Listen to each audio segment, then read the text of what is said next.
ನಮ್ಮ ವಾಕ್ಯ ಭಾಗ ತಿಳಿಸ್ಕೊಳ್ಳೋಣ. మన వాక్యం చూసుకుందాం.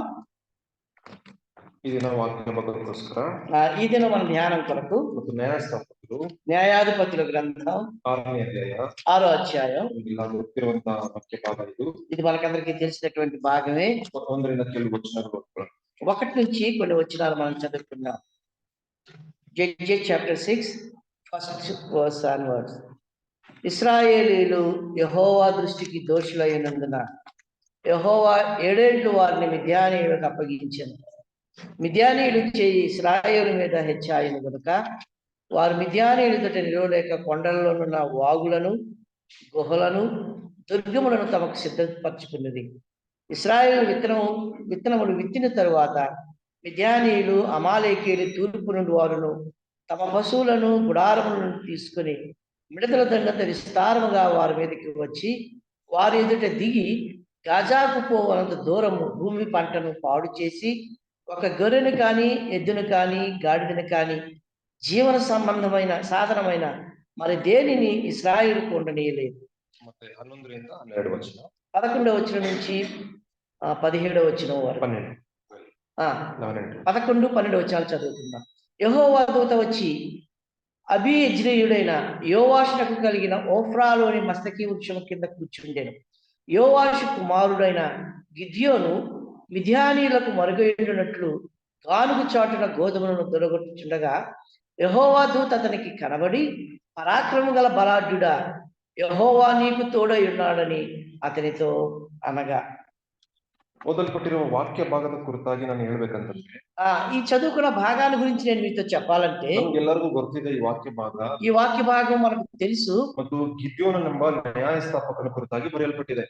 గిద్యోను అనే న్యాయాధిపతిని గురించి వ్రాయబడ్డారు. ಮತ್ತು ಅವರಿರುವ ಒಂದು ಸಮಯ ఎంత కష్టకరವಾದ సమయ ಅಂತಂದ್ರೆ వాళ్ళు ఎటువంటి పరిస్థితుల్లో వారు ఉన్నారు, ఎంత కష్టకరమైన స్థితిలో ఉన్నారు. ಆಗಿನ ಕಾಲದಲ್ಲಿ ಜನರು, ఆ కాలంలో ఉన్నటువంటి ప్రజలు ಮತ್ತು ಕರ್ತನನ್ನು ಬಿಟ್ಟು ಅನ್ಯ ದೇವತೆಗಳನ್ನು ಆರಾಧಿಸುವ ಕ್ರಮದಲ್ಲಿ ಅವರಿದ್ದಾರೆ. నిజమైన దేవుని వదిలి అన్య దేవతలను పూజించేవారుగా ఉన్నారు. ಮತ್ತು ಕರ್ತನ ಮತ್ತು ಆಲ್ಟರ್ ಅದನ್ನು ಬಿಟ್ಟು ಆ ಯಜ್ಞವೇದಿಯನ್ನು ಕೆಡವಿ ಹಾಕಿ ಅನ್ಯ ದೇವತೆಗಳಿಗೋಸ್ಕರ ಆ ಒಂದು ಯಜ್ಞವೇದಿಯನ್ನು ಕಟ್ಟಿ ಬಾಳನಿಗೆ ಅವರು ಆರಾಧನೆ ಮಾಡುವ ಒಂದು ಕ್ರಮದಲ್ಲಿ ಆ ಜನಗಳಲ್ಲಿ ಅಲ್ಲಿರ್ತಾರೆ. నిజమైనటువంటి దేవునికి బలిపీఠాలు కట్టడం వదిలేసి అన్య దేవతలకు, బయట దేవతలైనటువంటి ఆ దేవతలకు బలి కట్టు వాటిని పూజించే వారిగా ఉన్నారు. ಮತ್ತು ಈ ಒಂದು ಸಂದರ್ಭದಲ್ಲಿ ಕರ್ತನು ಅವರಿಗೆ ವಿರೋಧವಾಗಿ ವಿದ್ಯಾನರ ಗುಂಪನ್ನು ಇತರ ವೈರಿಗಳನ್ನು ಅವರ ವಿರುದ್ಧವಾಗಿ ಕಳಿಸ್ತಾ ನೋಡ್ತಾ ಇದ್ದೇವೆ. ఇటువంటి సందర్భంలో ఇదిగో మిద్యానీయులని లేకపోతే ఇతరుల వారిని ఇశ్రాయేలు మీదకి దేవుడు పంపడాన్ని మనం చూస్తున్నాం. ಆದರೂ ಕೂಡ ಅಂತ ಒಂದು ಪರಿಸ್ಥಿತಿಯಲ್ಲಿ ಇಸ್ರಾಯೇಲರು ಅವರ ದೆಸೆಯಿಂದ ಕರ್ತನನ್ನು ಬೇಡಿಕೊಳ್ಳುವುದನ್ನು ಕೂಡ ನೋಡ್ತಾ ಇದ್ದೇವೆ ನಾವು. అటువంటి పరిస్థితుల్లో దేవుణ్ణి ఏ విధంగా వారు వేడుకుంటున్నారో మనం చూస్తున్నాం. ఈ దిన వాక్య సందేశం ఏನಾಗಿರ್ತದೆ ಅಂತಂದ್ರೆ ఈ దినం మన యొక్క దేవుని యొక్క వాక్య సందేశం ఏంటంటే ನಮ್ಮ ಪ್ರತಿದಿನದ ಹೋರಾಟ ಯಾವ ರೀತಿ ನಾವು ಮಾಡಬೇಕು, ప్రతిదినం మనం చేసేటువంటి పోరాటం ఎలాగా చేయాలి. ಮತ್ತು ಈ ಒಂದು 6ನೇ ಅಧ್ಯಾಯ ಮತ್ತು 7ನೇ ಅಧ್ಯಾಯದ ಮೂಲಕ ನಾವು ಕಲ್ತುಕೊಳ್ಳೋರಾಗಿರೋಣ. ఈ 6, 7 అధ్యాయాల ప్రకారం మనం దాన్ని నేర్చుకున్నాం. ನೋಡ್ರಿ ಪ್ರಿಯರೇ, ಇಲ್ಲಿರುವಂತ ಗಿದ್ಯೋನನು, ఇక్కడ ఉన్నటువంటి చూడండి ప్రియులారా, గిద్యోను ಮತ್ತು ಗಿದ್ಯೋನನು ನಮ್ಮ ಪ್ರತಿಯೊಬ್ಬೊಬ್ಬರಿಗೆ ಸಾದೃಶ್ಯವಾಗಿದ್ದಾನೆ. ఆ గిద్యోను మనకి కూర్చున్న వారికి ప్రతి ఒక్కరికి ఆయన సాదృశ్యంగా ఉన్నాడు. ಮತ್ತು ನಮ್ಗೆಲ್ಲರಿಗೂ ಗೊತ್ತಿದೆ ಆತನಿಗೆ 300 ಜನ ಜೊತೆಗಿರ್ತಾರೆ. అతనితో కూడా 300 ಮಂದಿ ಜೊತೆ ಪನಿವಾರು ఉన్నారు. ಅವರು ಪ್ರತ್ಯೇಕಿಸಲ್ಪಟ್ಟವರು, వారు ప్రత్యేకింపబడినవారు. ಮತ್ತು ಅವರು ಬಹಳ ಜನಗಳ ಗುಂಪಿನಿಂದ ಕರ್ತನನ್ನು ಅವರನ್ನು ಆರಿಸಿ ಸಪರೇಟ್ ಆಗಿ ಇಡ್ತಾನೆ. దేవుడు అనేక మంది గుంపులో నుంచి ఆ 300 మందిని ఏ విధంగా ప్రత్యేకపరిచాడో చూస్తున్నాం. ಮತ್ತು ಈ 300 ಜನ ನಮ್ಮ ಸಭೆಗೆ ಹೋಲಿಕೆ ಆಗಿರ್ತದೆ. ఈ 300 మంది సంఘానికి సాదృశ్యంగా ఉంది. ಯಾಕಂದ್ರೆ ನಮ್ಮ ಸಭೆ, ನಮ್ಮ ಕರ್ತನು ತನ್ನ ಸ್ವರಕ್ತದಿಂದ ಆತನು ಕೊಂಡುಕೊಂಡಿರ್ತಾನೆ. ఎందుకంటే ఈ సంఘము దేవుడు తన కుమారుడైన యేసుక్రీస్తు స్వరక్తం నుంచి సంపాదించిన సంఘం ఉంది. ಮತ್ತು ನಮ್ಮನ್ನು ಕತ್ತಲೆಯಿಂದ ಆತನು ಪ್ರತ್ಯೇಕಿಸಿದ್ದಾನೆ. అంత మాత్రమే చీకటిలో నుండి వెలుగులోనికి ప్రత్యేకపరిచాడు. ಮತ್ತು ಅಲ್ಲಿ ನೋಡ್ಬೇಕಾದ್ರೆ ಈ ವಾಕ್ಯ ಭಾಗದಲ್ಲಿ ಮುಂದೆ ಬರ್ತದೆ, ಅದು 300 ಜನರನ್ನು ಯಾವ ರೀತಿ ಪ್ರತ್ಯೇಕಿಸ್ತಾನಂತಂದ್ರೆ ఈ 300 మందిని ఏ విధంగా ప్రత్యేకపరిచాడు ముందు భాగంలో మనం చూస్తాం. ಬಹಳ ಜನ ಅಲ್ಲಿ ಇರ್ತಾರೆ, 22,000 ಹೆಚ್ಚಿನ ಜನರಲ್ಲಿ ಇರ್ತಾರೆ. 22,000 మంది కన్నా పైగా జనాలు అక్కడ ఉంటారు. ಅವಾಗ ಅವರು ಕಡೆಯದಾಗಿ 300 ಜನ ಅಲ್ಲಿ ನೀರಿನ ಕಡೆಗೆ ಹೋಗಿ ಅವರನ್ನು 300 ಜನರನ್ನು ಪ್ರತ್ಯೇಕಿಸ್ತಾನೆ. అయితే అంతమందిని 300 అంత వేల మందిలో 300 మంది నీటి దగ్గరికి తీసుకువెళ్ళే విధంగా ప్రత్యేకపరుస్తున్నారో చూస్తున్నాం. ಅದೇ ರೀತಿಯಲ್ಲಿ ಕರ್ತನು ನಮ್ಮ ಸಭೆಯನ್ನು, ಸಭೆಯಲ್ಲಿರುವ ಪ್ರತಿಯೊಬ್ಬರನ್ನು ಸಂಖ್ಯೆ ಬಿಡ್ರಿ, ಆದ್ರೆ ಸಭೆಯನ್ನು ಪ್ರತ್ಯೇಕಿಸಿದ್ದನ್ನು ನೋಡ್ತಾ ಇದ್ದೇವೆ. కాబట్టి మనం సంఖ్య వదిలేసేయండి, ఏ విధంగా ఒక్కొక్కరిని ప్రత్యేకపరుస్తున్నారో చూస్తున్నాం. ಮತ್ತು ನಾವು ಪ್ರತಿಯೊಬ್ಬರು ಯಾವ ರೀತಿಯಲ್ಲಿ ಗಿದ್ಯೋನವರಾಗಿ ನಾವು ಪ್ರತಿ ಹೋರಾಟವನ್ನು ನಾವು ಜಯಿಸುವವರಾಗಿರ್ಬೇಕು, ಅದನ್ನು ಕಲ್ತ್ಕೊಳ್ಳುವವರಾಗಿರೋಣ. గిద్యోను లాగా ప్రతి పోరాటాన్ని ఏ విధంగా మనం పోరాడాలో మనం చూస్తా ఉన్నాం. ಮತ್ತು 1 ಯೋಹಾನ 3ನೇ ಅಧ್ಯಾಯ 8ನೇ ವಚನ ಕ್ರಿಸ್ತನು ಒಂದು ಮಾತನ್ನು ಹೇಳೋದನ್ನು ನೋಡ್ತಾ ಇದ್ದೇವೆ. యోహాను రాసిన మొదటి పత్రిక 3వ అధ్యాయం 8వ వచనంలో ప్రభువు ఒక మాట చెప్తూ ఉన్నాడు. 1 ಯೋಹಾನ 3ನೇ ಅಧ್ಯಾಯ 8ನೇ ವಚನ. యోహాను మొదటి పత్రిక 3వ అధ్యాయం 8వ వచనం. అపవాది పాపం చేస్తున్నాడు, కనుక పాపం చేయవాడు అపవాది సంబంధి. అపవాది యొక్క క్రియలను లయపరచడానికి దేవుని కుమారుడు ప్రత్యక్షమాయను. ಮತ್ತು ಸೈತಾನನ ಕಾರ್ಯಗಳನ್ನು ಲಯಪಡಿಸುವುದಕ್ಕೋಸ್ಕರ ಕ್ರಿಸ್ತನು ಪ್ರತ್ಯಕ್ಷನಾಗಿದ್ದಾನೆ. అపవాది యొక్క క్రియలను లయపరచుటకే దేవుని కుమారుడు ప్రత్యక్షమయ్యాడు. ಮತ್ತು ಕ್ರಿಸ್ತನ ಮಕ್ಕಳಾಗಿರುವ ನಾನು ನೀವುಗಳು, ప్రభు యొక్క పిల్లలమైనటువంటి నువ్వు నేను, ಕರ್ತನು ನಮಗೆ ಆ ಅಧಿಕಾರವನ್ನು, ಆ ಒಂದು ಕೀಯನ್ನು ಕೂಡ ಕೊಟ್ಟಿದ್ದಾನೆ. ప్రభు తన యొక్క అధికారాన్ని, ఆ యొక్క తాళపు చెవిని కూడా ఇచ్చాడు. ಮತ್ತು ಕ್ರಿಸ್ತನಲ್ಲಿ ನಾವು ಬಂದಿರುವಾಗ ಕ್ರಿಸ್ತನು ನಮ್ಮನ್ನು ಸಹೋದರರಾಗಿ ಕರೆದಿದ್ದಾನೆ, ಮಕ್ಕಳಾಗಿ ಆತನು ಭಾವಿಸಿದ್ದಾನೆ.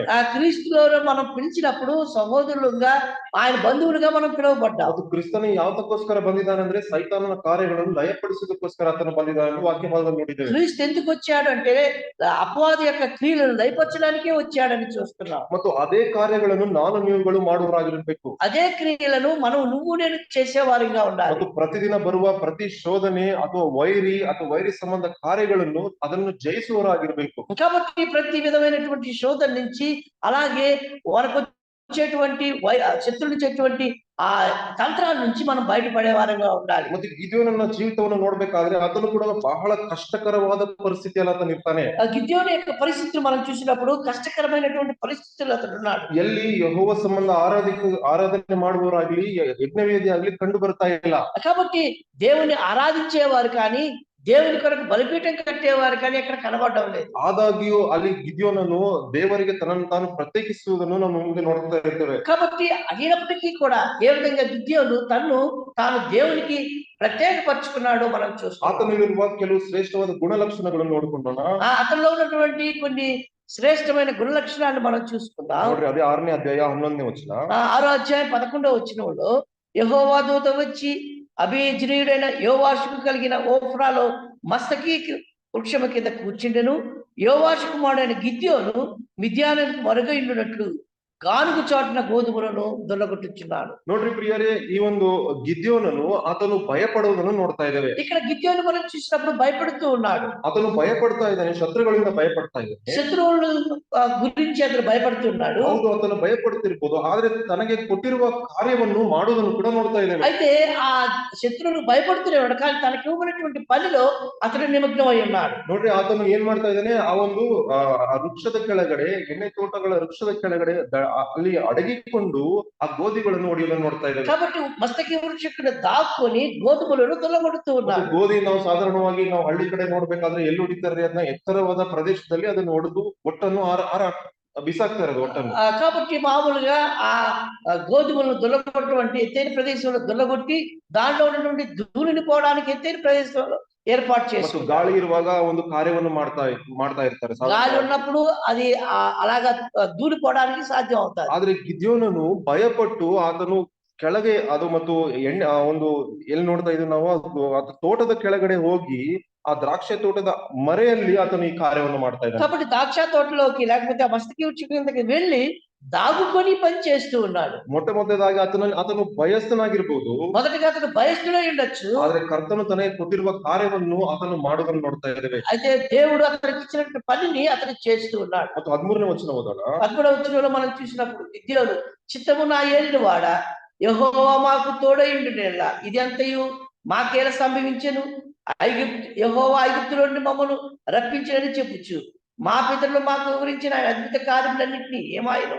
యెహోవా మమ్మను విడిచిపెట్టి విద్యార్థుల చేతికి మమ్మను అప్పగించినని అతనితో చెప్పాను. 2ನೇ ಗುಣಲಕ್ಷಣ ಗಿದ್ಯೋನನ ಜೀವಿತದಲ್ಲಿ, రెండవ గుణలక్షణం గిద్యోను యొక్క జీవితంలో ಆತನು ಅಕ್ನಾಲೇಜ್ ಮಾಡ್ತಾ ಇದ್ದಾನೆ, ದೇವರು ನಮ್ಮ ಜೊತೆಗೆ ಈಗಿಲ್ಲ ಎಂದು ಆತನು ಆತನು ಅರಿಕೆ ಮಾಡುವುದನ್ನು ನೋಡ್ತಾ ಇದ್ದೇವೆ. ఇక్కడ దేవుడు మాతో కూడా లేడని అతడు మొరపెడుతూ ఉన్నాడు. ಪ್ರಾಮುಖ್ಯವಾದ ಸಂಗತಿ ಗಿದ್ಯೋನನ ಜೀವಿತ ಆತನು ಬಹಳ ಶ್ರೇಷ್ಠವಾದ ಒಂದು ಕಾರ್ಯವನ್ನು ಮಾಡ್ತಾ ಇರ್ತಾರೆ, ಮಾಡೋದನ್ನು ನೋಡ್ತಾ ಇದ್ದೇವೆ. కాబట్టి ప్రాముఖ్యమైన సంగతిని అతను తెలియజేస్తూ ఉన్నాడు ఇక్కడ.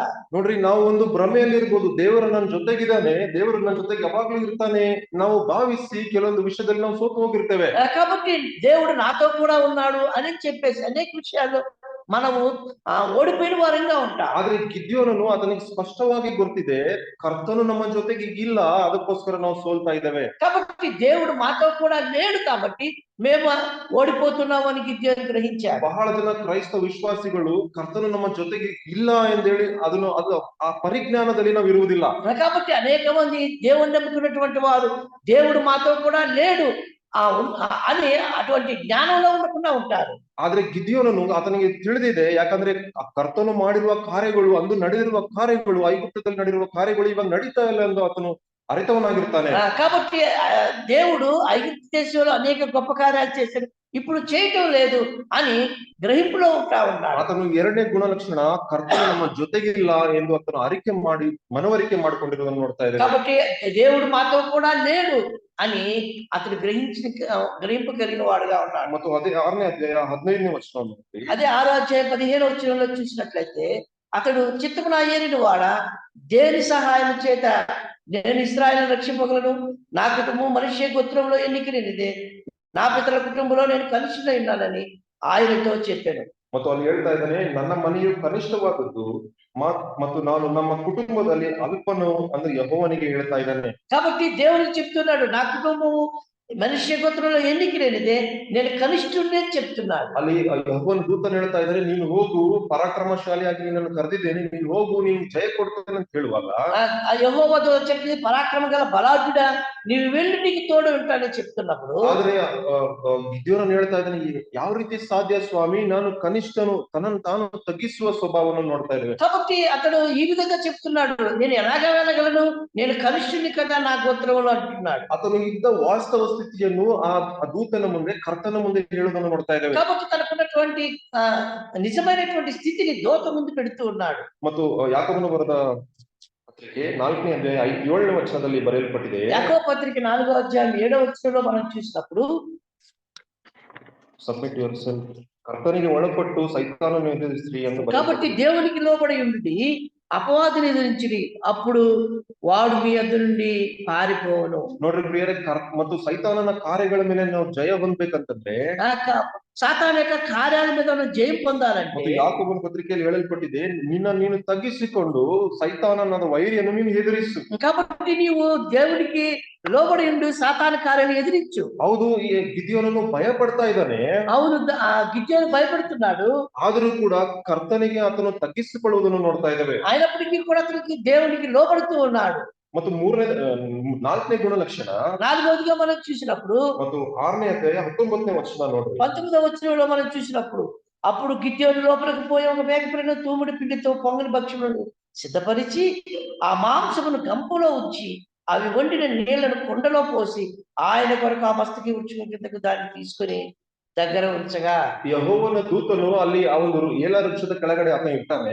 ఆ యెహోవా దూత మస్తకి వృక్షం కింద ఉన్నాడు. ಮತ್ತು ಎಲ್ಲ ಸಂಭಾಷಣೆ ನಿಮ್ಗೆ ಗೊತ್ತಿದೆ. ಆತನ ಸಂಭಾಷಣೆ ಆದ ನಂತರ ಅಲ್ಲಿ ಗಿದ್ಯೋನನು ಆ ದೂತನಿಗೆ ಹೇಳ್ತಾನೆ, కాబట్టి ఆ సంభాషణ అంతా అయిన తర్వాత గిద్యోను చెప్తున్నాడు, ಮತ್ತು ನೀನು ಇಲ್ಲೇ ಇರು, ನಿನಗೋಸ್ಕರ ನಾನು ಆಹಾರವನ್ನು ಮತ್ತು ಸಿದ್ಧ ಮಾಡ್ಕೊಂಡು ಬರ್ತೇನೆ ಅಂತ ಹೇಳ್ತಾನೆ. ఆ గిద్యోను యెహోవా దూత చెప్పి, నువ్వు ఇక్కడ ఉండు, నీ కొరకు నేను ఆహారం సిద్ధం చేసుకొని వస్తాను. ಮತ್ತೆ ನೋಡ್ರಿ ಪ್ರಿಯರೇ, ಆತನೇ ಹೋಗ್ತಾ ಇದ್ದಾನೆ, ಆತನೇ ಆಹಾರ ಎಲ್ಲವನ್ನು ಸಿದ್ಧ ಮಾಡ್ಕೊಂಡು ತೆಗೆದುಕೊಂಡು ಬರುವುದನ್ನು ನೋಡ್ತಾ ಇದ್ದೇವೆ. అతనే వెళ్ళి అతని ఆహారం సిద్ధపరచుకుని తీసుకుని వస్తున్న వాడుగా చూస్తున్నాం. 6ನೇ ಅಧ್ಯಾಯ 27ನೇ ವಚನ ನೋಡ್ರಿ, ಒಂದ್ಸತಿ ಗಮನಿಸಿ. అదే 6వ అధ్యాయం 27వ వచనంలో మనం ಮೊದಲನೇ ಭಾಗ, మొదటి భాగంలో, అప్పుడు గిద్యోను తన పనివారిలో 10 మందిని తీసుకుని వచ్చి, ಆತನಿಗೆ ಎಷ್ಟು ಜನ ಸೇವಕರಿದ್ದಾರೆ? 10ಕ್ಕಿಂತ ಹೆಚ್ಚು ಜನ ಸೇವಕರಿದ್ದಾರೆ ಗಿದ್ಯೋನನಿಗೆ. అక్కడ మనం చూసినట్లయితే 10 మంది కంటే ఎక్కువగా సేవకులు ఉన్నారు. ಆತನಿಗೆ ಸೇವಕರು ಇದ್ರೂ ಕೂಡ ಕರ್ತನ ದೂತನಿಗೆ ಆತನೇ ಸ್ವತಃ ತನ್ನ ಕೈಯಿಂದ ಸೇವೆ ಮಾಡುವುದನ್ನು ನೋಡ್ತಾ ಇದ್ದೇವೆ. కాబట్టి 10 మంది సేవకులు ఉన్నప్పటికీ కూడా అతడు సొంతగా యెహోవా దూతకి సేవ చేస్తున్నాడు. ಮತ್ತೆ ಅಲ್ಲಿ ಸೇವಕರಿಗೆ ಹೇಳ್ಬೋದಾಗಿತ್ತು, ನೀನೊಂದು ಕುರಿ ಕೊಯ್ಯಿ, ನಾನೊಂದು ಮತ್ತು ಗೋಧಿಯನ್ನು ಇದು ಮಾಡ್ತೀನಿ, ಇನ್ನೊಂದು ಇದು ಮಾಡೋಣ ಅಂತ ಹೇಳಿಲ್ಲ. ಆತನು ಎಲ್ಲಾ ಕಾರ್ಯಗಳನ್ನು ಆತನ ಸ್ವತಃ ತನ್ನ ಕೈಯಿಂದ ಮಾಡಿ ತಂದು ಆ ದೂತನ ಮುಂದೆ ಇಡುವುದನ್ನು ನೋಡ್ತಾ ಇದ್ದೇವೆ. కాబట్టి ఇక్కడ సేవలకు నువ్వు ఒక పని చేయి, ఈ పని చేయి, ఆ పని చెప్పి ఆజ్ఞాపించకుండా యెహోవా దూత కోసం అతడు అక్కడే పని చేస్తున్నాడు. ಆತನು ಬಹಳವಾಗಿ ಆ ಒಂದು ಸೇವೆ ಮಾಡುವುದನ್ನು ಕೂಡ ಸೇವಾ ಗುಣಲಕ್ಷಣ ಆತನ ಕ್ವಾಲಿಟಿಯನ್ನು ನೋಡ್ತಾ ಇದ್ದೇವೆ. అక్కడ సేవలో ఉన్నటువంటి ప్రత్యేకతను మనం ఇక్కడ చూస్తా ఉన్నాం. ಮತ್ತು ಇನ್ನೊಂದು ಗುಣಲಕ್ಷಣ ఇంకో గుణ లక్షణం ఏంటంటే 32ನೇ వచನವನ್ನು ನೋಡಿ. 32వ వచనంలో మనం చూసినప్పుడు ఒకడు తన బలిపీఠం విరగొట్టినందున అతనితో బయలు వాదించుకొని మనం చెప్పి అతని అతనికి ఎరుపు బయలు అని పేరు పెట్టారు. ನೋಡ್ರಿ ಪ್ರಿಯರೇ, 12ನೇ ವಚನದಲ್ಲಿ, ಅದೇ 6ನೇ ಅಧ್ಯಾಯ 12ನೇ ವಚನದಲ್ಲಿ మనం ఆ 6వ అధ్యాయము 11వ వచనం 12వ వచనంలో ಯೆಹೋವನ ದೂತನು ಹೇಳ್ತಾ ಇದ್ದಾನೆ, ఆ యెహోవా దూత చెప్తున్నాడు, ಪರಾಕ್ರಮಶಾಲಿಯಾದ ಗಿದ್ಯೋನನೇ ಎಂದು ಕರೀತಾ ಇದ್ದಾನೆ. పరాక్రమం గల బలాఢ్యుడు అంటున్నాడు. ಮತ್ತು ನಿಜವಾಗ್ಲೂ ಈತನು ಪರಾಕ್ರಮಶಾಲಿಯ? నిజంగా అతడు పరాక్రమం కలిగిన వాడా? ಒಂದು ಪ್ರಶ್ನೆ ಈಗಿರುವ ಪರಿಸ್ಥಿತಿಯನ್ನು ನೋಡ್ಬೇಕಾದ್ರೆ ಗಿದ್ಯೋನನು ಪರಾಕ್ರಮಶಾಲಿಯ? మనం ఇంతవరకు చూసినటువంటి పరిస్థితులు చూసినప్పుడు గిద్యోను పరాక్రమశాలిగా ఉన్నాడు. ಆತನು ಪರಾಕ್ರಮಶಾಲಿಯಾಗಿ ಕಂಡು ಬರ್ತಾ ಇಲ್ಲ. అతను పరాక్రమశాలిగా లేడు ఇక్కడ. ಆದ್ರೆ ಕರ್ತನ ದೂತನು, ನಮ್ಮ ಕರ್ತನು, ಆತನು ಎಲ್ಲವನ್ನೂ ತಿಳಿದಾತನು. కాబట్టి దేవుడు ఆ యెహోవా దూత సమస్తం ఎరిగినటువంటి వాడు. ಮತ್ತು ಯೆಶಾಯನ ಪ್ರವಾದನ ಗ್ರಂಥದಲ್ಲಿ ಹೀಗೆ ಬರೆಯಲ್ಪಟ್ಟಿದೆ, యెషయా గ్రంథంలో ఈ విధంగా వ్రాయబడ్డది, ಆತನು ನಮ್ಮ ಅಂತ್ಯವನ್ನು ಪ್ರಾರಂಭದಿಂದ ಬಲ್ಲಾತನಾಗಿದ್ದಾನೆ. కాబట్టి ఆయన ఆ ప్రారంభంలో అంత్యాన్ని చూసినటువంటి వాడు. ಆತನಿಗೆ ಎಲ್ಲವೂ ಗೊತ್ತಿದೆ. ఆయనకు సమస్తము తెలిసినటువంటి వాడు. ಈ ರೀತಿ ಆತನು ಮುಂದೆ ಯಾವ ರೀತಿ ಪರಾಕ್ರಮಶಾಲಿಯಾದ ಕಾರ್ಯಗಳನ್ನು ಗಿದ್ಯೋನನ್ನು ಮಾಡ್ತಾನೆ ಅಂತ ಹೇಳಿ ಕರ್ತನ ದೂತನು ಮುಂಚಿತವಾಗಿ ಆತನು ಪರಾಕ್ರಮಶಾಲಿ ಎಂದು ಕರೀತಾ ಇದ್ದಾನೆ. కాబట్టి ప్రారంభంలోనే గిద్యోను ఎటువంటి పరాక్రమమైన పనులు చేస్తాడని ముందుగా ఎరిగినటువంటి వాడు దూత. ಆದ್ರೆ ಇಲ್ಲಿ ಸೈತಾನನ ಕಾರ್ಯವನ್ನು ನೋಡ್ರಿ. ಇಲ್ಲಿ అయితే ఇక్కడ సాతాను యొక్క పని చూడండి. ಅಲ್ಲಿ ಕರ್ತನ ದೂತನು ಆತನ ಕನಸಿನಲ್ಲಿ ಹೇಳ್ತಾನೆ, ನೀನು ಎದ್ದು ಆ ಬಾಲನ ಯಜ್ಞ ವೇದಿಯನ್ನು ನೀನು ಬೀಳಿಸು. కాబట్టి నువ్వు లేచి ఇదిగో బయలు యొక్క ఆ బలిపీఠమును పడగొట్టని చెప్తున్నాడు. ಆ ಒಂದು ಕಾರ್ಯದಲ್ಲಿರುವಾಗ ಆ ಯಜ್ಞ ವೇದಿಯನ್ನು ಆ ಗಿಡಿಯೋನನ್ನು ಅದು ಮುರಿದು ಹಾಕ್ತಾನೆ. కాబట్టి గిద్యోను ఆ యొక్క బలిపీఠాన్ని పగలగొట్టాడు. ಮತ್ತು ಅಲ್ಲಿರುವ ಜನರು, ಅವರ ತಂದೆ ಕೂಡ, అక్కడ ఉన్నటువంటి ప్రజలు, తండ్రి కూడా ಆತನಿಗೆ ಒಂದು ಹೆಸರು ಇಡುವುದನ್ನು ನೋಡ್ತಾ ಇದ್ದೇವೆ. అక్కడ ఒక పేరు పెడుతూ ఉన్నారు. ನೋಡ್ರಿ ಆತನಿಗೆ ಏನಂತ ಹೆಸರು ಇಟ್ಟಿದ್ದಾರೆ? ఏం పేరు పెట్టారు అక్కడ? ಯೆರುಬ್ಬಾಳನೆಂದು ಹೆಸರಿಟ್ಟರು. ఎరుబయలు అనే పేరు పెట్టారు. ಯೆರುಬ್ಬಾಳನ್ ಅಂತಂದ್ರೆ ಬಾಲನು ನಿನ್ನ ವಿರುದ್ಧವಾಗಿ ಕಾರ್ಯ ಮಾಡ್ಲಿ. కాబట్టి ఇదిగో బయలుకి నీకు విరోధంగా పనిచేయని అనే మాట. ಅಂದ್ರೆ ಕರ್ತನ ದೂತನು ನೀನು ಪರಾಕ್ರಮಶಾಲಿ ಎಂದು ಪಾಸಿಟಿವ್ ವೇಲಿ ಹೇಳ್ತಾ ಇರುವಾಗ, కాబట్టి యెహోవా దూత నీవు పరాక్రమశాలి అని చెప్పేటప్పుడు, ಆದ್ರೆ ಇನ್ನೊಂದು ಕೋಣದಲ್ಲಿ ನಕಾರಾತ್ಮಕವಾಗಿ ಅಲ್ಲಿರುವ ಜನರು, ಅವರ ತಂದೆ ಹೇಳ್ತಾ ಇದ್ದಾರೆ, ನಿನ್ನನ್ನು ಬಾಲನು ಎದುರಿಸಲಿ ಎಂದು ಹೇಳ್ತಾ ಇದ್ದಾರೆ. కాబట్టి ಋಣಾತ್ಮకంగా చూస్తున్నాడు. అక్కడ మనం చూసినట్లయితే బయలుదేవతను నీవు వాదించు అన్నట్టుగా చెప్తున్నాడు. ಆದ್ರೆ ಅಲ್ಲಿ ಬಂದಿರುವ ನಕಾರಾತ್ಮಕ ಒಂದು ಸಂಗತಿಯನ್ನು, ಆ ವಿಷಯದಲ್ಲಿ ಈ ಗಿದ್ಯೋನನ್ನು ಆತನು ಮನಗುಂದು ಹೋಗಲಿಲ್ಲ ಪ್ರಿಯರೇ. కాబట్టి అక్కడ ఉన్నటువంటి నెగిటివ్ పాయింట్ తీసుకొని ఇదిగో గిద్యోను భయపడిన వాడు లేకపోతే దిగులు చెందిన వాడు కాదు. ಮತ್ತು ಅದೇ ವಚನ 25ನೇ ವಚನ ನೋಡಿ, ಇನ್ನೊಂದು ಗುಣಲಕ್ಷಣ ಆತನ ಜೀವಿತದಲ್ಲಿ, అతని యొక్క జీవితంలో మరి యొక్క గుణ లక్షణాన్ని మనం చూసినప్పుడు 25ನೇ ವಚನ 25వ వచనం, ఆ రాత్రి ఏందే యెహోవా నీ తండ్రి కోడెను అనగా 7 రెండవ ఎద్దును తీసుకుని వచ్చి నీ తండ్రి కట్టిన బయలు యొక్క బలిపీఠమును పడగొట్టి దానికి పైనున్న దేవతా స్తంభము నరికివేయము. ನೋಡ್ರಿ ಪ್ರಿಯ, ಆ ಒಂದು ಯಜ್ಞ ವೇದಿಯನ್ನು ಯಾರು ಕಟ್ಟಿದ್ದಾರೆ? అక్కడ మనం చూసినట్లయితే ఆ బలిపీఠాన్ని ఎవరు కట్టారు? ಬಾಳನ ವಿಗ್ರಹವನ್ನು ಆರಾಧನೆ ಮಾಡುವ ವ್ಯಕ್ತಿ ಯಾರಾಗಿದ್ದಾನೆ? ಅವನ ತಂದೆ ಆಗಿದ್ದಾನೆ ಯೋಷನ್. కాబట్టి మనం చూసినట్లయితే బయలు యొక్క బలిపీఠాన్ని కట్టినటువంటి వాడు తన తండ్రి అయినటువంటి యోవాషై ఉన్నాడు. ಇವಾಗ ಕರ್ತನು ಹೇಳ್ತಾ ಇದ್ದಾನೆ, ఇప్పుడు దేవుడు యెహోవా దూత చెప్తున్నాడు, ತಂದೆಗೆ ವಿರುದ್ಧವಾಗಿ ಕಾರ್ಯವನ್ನು ಮಾಡು, నీవు నీ తండ్రికి విరోధంగా పని చేయి. ಮತ್ತು ಈ ಪ್ರಶ್ನೆ ನನಗೆ ನಿನಗೆ ಬರುವುದಾದ್ರೆ, అయితే ఈ ప్రశ్న నీకు నాకు వచ్చినప్పుడు ನಾವು ಮಾಡ್ತೇವಾ? మనం చేస్తామా? ನೋಡ್ರಿ, ಅದರಲ್ಲಿರುವ ಸಂಪೂರ್ಣವಾದ ಒಬಿಡಿಯನ್ಸ್ ಸ್ಪಿರಿಟ್ ಅನ್ನು ನಾವು ನೋಡ್ತಾ ಇದ್ದೇವೆ. ఇక్కడ మనం చూసిన సంపూర్ణమైన విధేయతను చూస్తా ఉన్నాం. ಆತನು ತನ್ನ ತಂದೆಯ ಕಟ್ಟಿರುವ ಬಲಿಪೀಠಕ್ಕೆ ವಿರುದ್ಧವಾಗಿ, ತಂದೆಯ ಕಾರ್ಯಕ್ಕೆ ವಿರುದ್ಧವಾಗಿ ಕೂಡ ಹೋಗುವುದನ್ನು ನೋಡ್ತಾ ಇದ್ದೇವೆ. కాబట్టి అతను తండ్రి కట్టినటువంటి సొంత బలిపీఠానికి విరోధంగా పోతున్నాడు. ಆದ್ರೆ ನಾನು ಹೇಳಿದಲ್ಲ, ಆತನಲ್ಲಿ ಇನ್ನೊಂದು ಗುಣಲಕ್ಷಣ ಏನಿತ್ತು, ಆತನು ಭಯಪಡುವಂತ ವ್ಯಕ್ತಿ ಆಗಿದ್ದನು. కాబట్టి అయితే అయినప్పటికీ కూడా అతను భయపడేటువంటి గుణ లక్షణం ನಮ್ಮ ಜೀವಿತದಲ್ಲಿ ಕೂಡ ಅನೇಕ ವಿಧವಾದ ಭಯಗಳು ನಮ್ಮಲ್ಲಿ ಕೂಡ ಇರ್ತದೆ. అవును, మన యొక్క జీవితంలో కూడా అనేక భయాలు ఉంటాయి. ಅದಕ್ಕೆ ನಾನು ಹೇಳಿದೆ, ಗಿದ್ಯೋನು ನಮ್ಮ ಜೀವಿತಕ್ಕೆ, ಒಬ್ಬೊಬ್ಬರ ಜೀವಿತಕ್ಕೆ ಸಾದೃಶ್ಯವಾಗಿದ್ದಾನೆ. అందుకనే మనం చూసినట్లయితే గిద్యోను యొక్క జీవితం ఒక్కొక్కరి యొక్క జీవితానికి పోలికగా ఉన్నది. ಮತ್ತು ಒಂದು ಗಿದ್ಯೋನು ಆತನು ಯಾವ ವಿಷಯದಲ್ಲಿ ಭಯ ಪಡ್ತಾ ಇದ್ದಾನೆ ಅಂತಂದ್ರೆ, మరి ఏ విషయంలో గిద్యోను భయపడుతున్నాడు? ಮೊದಲದಾಗಿ ನೋಡಿಕೊಂಡು 11ನೇ ವಚನ, 11వ వచనంలో ನಾವು ಅವಾಗೆ ನೋಡಿಕೊಂಡ ಪ್ರಕಾರ, అప్పుడే మనం చూసుకున్న ನೋಡ್ರಿ, ಆತನು ತನ್ನ ವೈರಿಗಳಿಗೆ ಭಯಪಟ್ಟು, ಎಲ್ಲಿ ಅವರು ಬಂದು ತನ್ನ ದವಸ ಧಾನ್ಯಗಳನ್ನು ತೆಗೆದುಕೊಂಡು ಹೋಗ್ತಾರೆ ಅಂತ ಭಯಪಟ್ಟು అతను వైరిಗಳಿಗೆ భయపಡುವುದನ್ನು ನೋಡ್ತಾ ಇದ್ದೇವೆ. కాబట్టి ఇక్కడ శత్రువులు వచ్చి ఎక్కడ అతను దున్నగొట్టేటువంటి దాన్ని తీసుకుని వెళ్తాడో అని దాక్కుని పనిచేస్తున్నాడు. ಮತ್ತು ಎರಡನೇ ಭಯ ಗಿದ್ಯೋನನ ಜೀವಿತದಲ್ಲಿ ಏನಂತಂದ್ರೆ రెండవ భయం గిద్యోను యొక్క జీవితంలో ఏంటంటే 27ನೇ ವಚನ. 27వ వచనంలో మనం చూసినప్పుడు, కాబట్టి గిద్యోను తన పని వారిలో 10 మందిని తీసుకుని వచ్చి యెహోవా తనతో చెప్పినట్లు చేశాడు.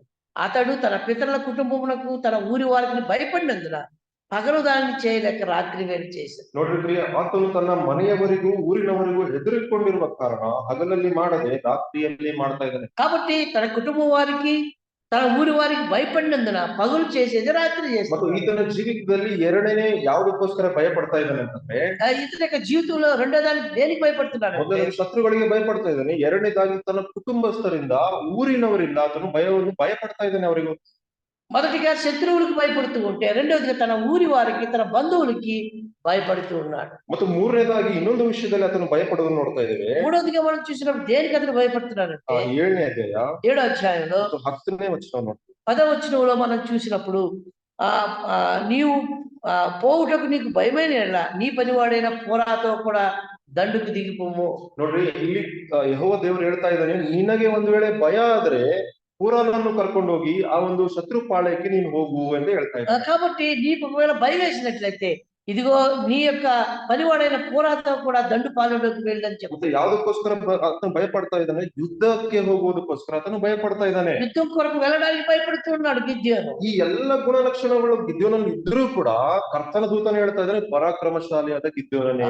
ఇటువంటి భయం సంఘటనలో అతని యొక్క జీవితంలో ఉన్నప్పటికీ కూడా ఇదిగో పరాక్రమం గల బలాఢ్యుడా అని దేవుని దూత చెప్తాడు. ಕರ್ತನು ಮುಂದೆ ಮಾಡುವ ಕಾರ್ಯವನ್ನು ನೋಡಿ అతనికి ఇవాగ ಹೆಸರಿಡ್ತಾ ఇದ್ದಾನೆ. కాబట్టి దేవుడు ముందుగా అతను చేసేటువంటి పనిని జ్ఞాపకం చేసుకుని ఇప్పుడు అతనికి పేరు పెడుతున్నాడు. ಆದ್ರೆ ಎರಡು ಪ್ರಾಮುಖ್ಯವಾದ ಕಾರ್ಯಗಳನ್ನು ಗಿದ್ಯೋನನ್ನು ಮಾಡ್ತಾ ಇದ್ದಾನೆ. రెండు ప్రాముఖ్యమైన పనులు గిద్యోను చేస్తాడు. ಇದರಲ್ಲಿರುವ ಶ್ರೇಷ್ಠವಾದ ಗುಣಲಕ್ಷಣಗಳು ನಾವು ಇದುವರೆಗೆ ನೋಡ್ಕೊಂಡಿದ್ವು. ఇంతవరకు అతనిలో ఉన్నటువంటి శ్రేష్టమైన గుణ లక్షణాలు చూసాం. ಮತ್ತು ಆತನು ಮಾಡಿರುವ ಕಾರ್ಯವನ್ನು ನೋಡ್ರಿ, అతను చేసినటువంటి కార్యాలు చూడండి. 6ನೇ ಅಧ್ಯಾಯ 16ನೇ ವಚನ. 6వ అధ్యాయం 16వ వచనంలో మనం చూసినప్పుడు నేను నీకు తోడైందును గనుక ఒకే మనుషుని హతము చేసినట్లు విద్యాన్ని నీవు హతము చేయదు అని సెలవిచ్చాను.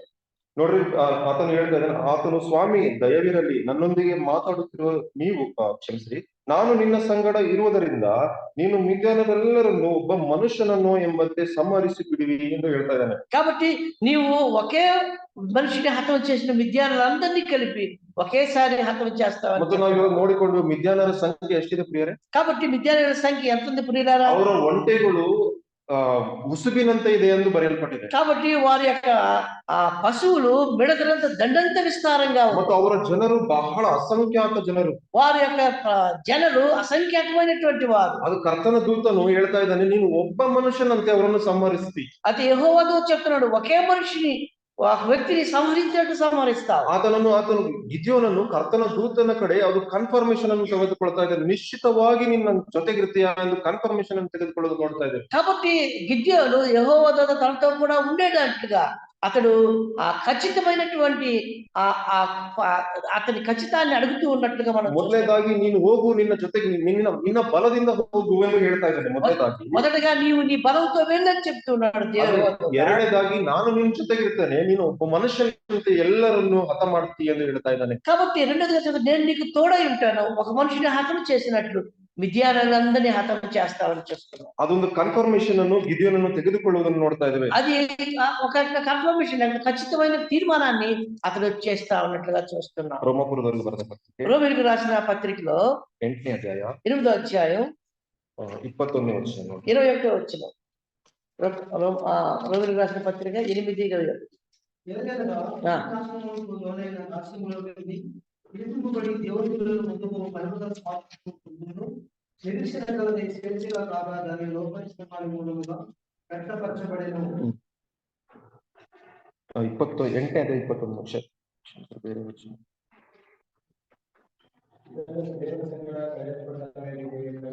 ಕರ್ತನು ನಮ್ಮ ಜೊತೆಗಿದ್ರೆ ನಮಗೆ ವೈರಿ ಯಾರು ಇದ್ದಾರೆ? ఇది 31వ వచనం. 31ನೇ ವಚನ. ఇట్లుండగా ఏమందము, దేవుడు మన పక్షమున ఉండగా మనకు విరోధి ఎవడు? ದೇವರು ನಮ್ಮ ಕಡೆ ಇರುವುದಾದ್ರೆ ನಮಗೆ ವಿರೋಧಿ ಯಾರು? ఆ దేవుడు మన పక్షంగా ఉండగా మనకు విరోధి ఎవడు? ಮತ್ತು ಅದನ್ನೇ ಆ ಕರ್ತನ ದೂತನ ಮೂಲಕ ಆತನು ಖಚಿತಪಡಿಸಿಕೊಳ್ತಾ ಇದ್ದಾನೆ ಗಿದ್ಯೋನನು. కాబట్టి గిద్యోను దేవుని దూత అతనితో ఉండగా దాన్ని ఖచ్చితం చేసుకుంటున్నాడు. ಕರ್ತನೇ ನೀನು ನನ್ನ ಜೊತೆಗಿರುವುದಾದ್ರೆ ನನಗೆ ಬರುವ ಎಲ್ಲ ವಿರೋಧಿಗಳ ಮೇಲೆ ನನಗೆ ಜಯ ಇರ್ತದೆ ಎಂದು ಹೇಳ್ತಾ ಇದ್ದಾನೆ. ఆ ప్రభువా నీవు నాతో కూడా ఉన్నట్లయితే నేను శత్రువులందరి మీద విజయం పొందుతానని అంటున్నాడు. ಮತ್ತು ನಾನು ಅವಾಗ ಪ್ರಾರಂಭದಲ್ಲಿ ಹೇಳಿದೆ, ಗಿದ್ಯೋನನ ಜೀವಿತ ನಮ್ಮ ಜೀವಿತಕ್ಕೆ ಹೋಲುವಂತದ್ದಾಗಿರ್ತದೆ. కాబట్టి గిద్యోను యొక్క జీవితం మన యొక్క జీవితానికి పోలికగా ఉంటుంది. ನಮ್ಮಲ್ಲಿ ಎಷ್ಟೋ ಭಯಗಳು, ನಮ್ಮಲ್ಲಿ ಎಷ್ಟೋ ಕಾರ್ಯಗಳು ಇರಬಹುದು. మనలో అనేక భయాలు, అనేకమైన కార్యాలు ఉండొచ్చు. ಮತ್ತು ನಮ್ಮನ್ನು ಕುರಿತಾಗಿ ಜನರು ಯಾವ ರೀತಿಯ ನಕಾರಾತ್ಮಕವಾಗಿ ಹೇಳ್ತಿರ್ಬೋದು. కాబట్టి అనేక మంది మన గురించి అది ನೆಗೆಟಿವ್ గా చెప్తూ ఉండొచ్చు. ಆದ್ರೂ ಕೂಡ ಕರ್ತನು ನಮ್ಮ ಜೊತೆಗಿರುವುದಾದ್ರೆ ಬರುವ ಎಲ್ಲಾ ಶೋಧನೆಗಳನ್ನು ನಾವು ಜಯಿಸುವಂತರಾಗಿರ್ತೇವೆ. అయితే ప్రభు మనతో కూడా ఉన్నప్పుడు శోధన నుంచి అన్నిటి నుంచి మనం తప్పింపబడేవారు. ಮತ್ತು ಎರಡನೇ ಶ್ರೇಷ್ಠವಾದ ಕಾರ್ಯ ಗಿದ್ಯೋನನು ಮಾಡುವುದನ್ನು ನೋಡ್ತಾ ಇದ್ದೇವೆ. రెండో శ్రేష్టమైన కార్యం గిద్యోను చేసేది చూస్తున్నాం. ಮತ್ತು ಅದೇ 6ನೇ ಅಧ್ಯಾಯ, ನ್ಯಾಯಸ್ಥಾಪಕರ 6ನೇ ಅಧ್ಯಾಯ 25 ಹಾಗೂ 25, 26ನೇ ವಚನವನ್ನು 25, 26 వచనాలు మనం చూసినప్పుడు, ఆ రాత్రి ఏందే యెహోవా నీ తండ్రి కోడెను అనగా 7 ఏండ్ల రెండవ ఎద్దుని తీసుకుని వచ్చి నీ తండ్రి కట్టిన బయలు యొక్క బలిపీఠను పడగొట్టి దానికి పైగా దేవతాస్తంభం నరికి వేసి తగిన ఏర్పాటుతో ఆ బండ కొనను నీ దేవుడైన యెహోవాకు బలిపీఠం కట్టి ఆ రెండవ కోడెను తీసుకుని వచ్చి నీవు నరికిన ప్రతిమ యొక్క కర్రతో దహన బలి అర్పింపని అతనితో చెప్పాను. ನೋಡ್ರಿ, ಅಲ್ಲಿ ಕರ್ತವ್ಯ ಏನ್ ಮಾಡ್ತಾ ಇದ್ದಾನೆ, ಅಲ್ಲಿರುವ ಆ ಬಯಲ ದೇವತೆ ಬಾಳನಿಗಿರುವ ಆ ಯಜ್ಞವೇದಿಯನ್ನು ಫಸ್ಟ್ ನೀನು ಬಿಡಿಸು. కాబట్టి బయలుదేరి బలిపీఠాన్ని నీవు పడగొట్టు ಮೊದಲನೇದಾಗಿ ನಮ್ಮ ಜೀವಿತದಲ್ಲಿ ಇರುವ ಮತ್ತು ಇತರ ಕಾರ್ಯಗಳನ್ನು ಸಂಪೂರ್ಣವಾಗಿ ನಾವು ನಾಶ ಮಾಡಿಕೊಳ್ಬೇಕಾಗಿರ್ತದೆ. కాబట్టి మనలో ఉన్నటువంటి కార్యాలన్నింటినీ కూడా సంపూర్ణంగా వాటిని తిరస్కరించే వారిగా ಮತ್ತು ನಾವು ಈ ರೀತಿ ಹೇಳ್ಬೋದು, ನನ್ನ ಜೀವಿತದಲ್ಲಿ ಈ ತರ ವಿಗ್ರಹಾರಾಧನೆ ನಾನೇನು ಮಾಡೋದಿಲ್ಲ. అనేక మంది అనొచ్చు, నా యొక్క జీవితంలో ఏ విగ్రహారాధన ఉందని, ಈ ತರ ನಾನೇನು ಮಾಡಿ ಈ ಕಾರ್ಯಗಳು ನಾನು ಮಾಡೋದಿಲ್ಲ ಅಂತ ಹೇಳ್ಬೋದು. కాబట్టి ఈ కార్యాలೇ చేయడం లేదని అనవచ్చు. ಆದ್ರೆ ನನ್ನ ಮತ್ತು ಕರ್ತನ ಮಧ್ಯದಲ್ಲಿ ಬರುವ ಪ್ರತಿಯೊಂದು ಸಂಬಂಧ, ಪ್ರತಿಯೊಂದು ಕಾರ್ಯ ಅದು ಆ ಒಂದು ಬಾಳನ ಯಜ್ಞವೇದಿಗೆ ಸಾದೃಶ್ಯವಾಗಿರ್ತದೆ. కాబట్టి దేవునికి నీకు నాకు దేవునికి మధ్యలో ఉన్నటువంటి ప్రతి సంబంధం ఏదైతే అడ్డం వస్తూ ఉందో అది బయలుదేవత యొక్క బలిపీఠం లాంటిది. ಇವಾಗ ತಿಳ್ಕೊಳ್ಳಿ, ನಾನು ನನ್ನ ಮಗನನ್ನು ನನ್ನ ದೇವರಿಗಿಂತ ಹೆಚ್ಚಾಗಿ ಪ್ರೀತಿಸುವುದಾದರೆ ಅದೇ ನನಗೆ ಅಡ್ಡ ಆಗಿ ಬರುತ್ತದೆ ಪ್ರಿಯರೇ. ఇలాగ అనుకుందాము, నేను దేవుని కన్నా కూడా నా కుమారుని నేను ప్రేమించినట్లయితే అదే దేవునికి నాకు మధ్యలో ఉన్నటువంటి బలిపీఠం. ಅಂತ ಒಂದು ಯಜ್ಞವೇದಿಯನ್ನು ತೆಗೆದು ಹಾಕ್ತಾ ಇದ್ದಾನೆ.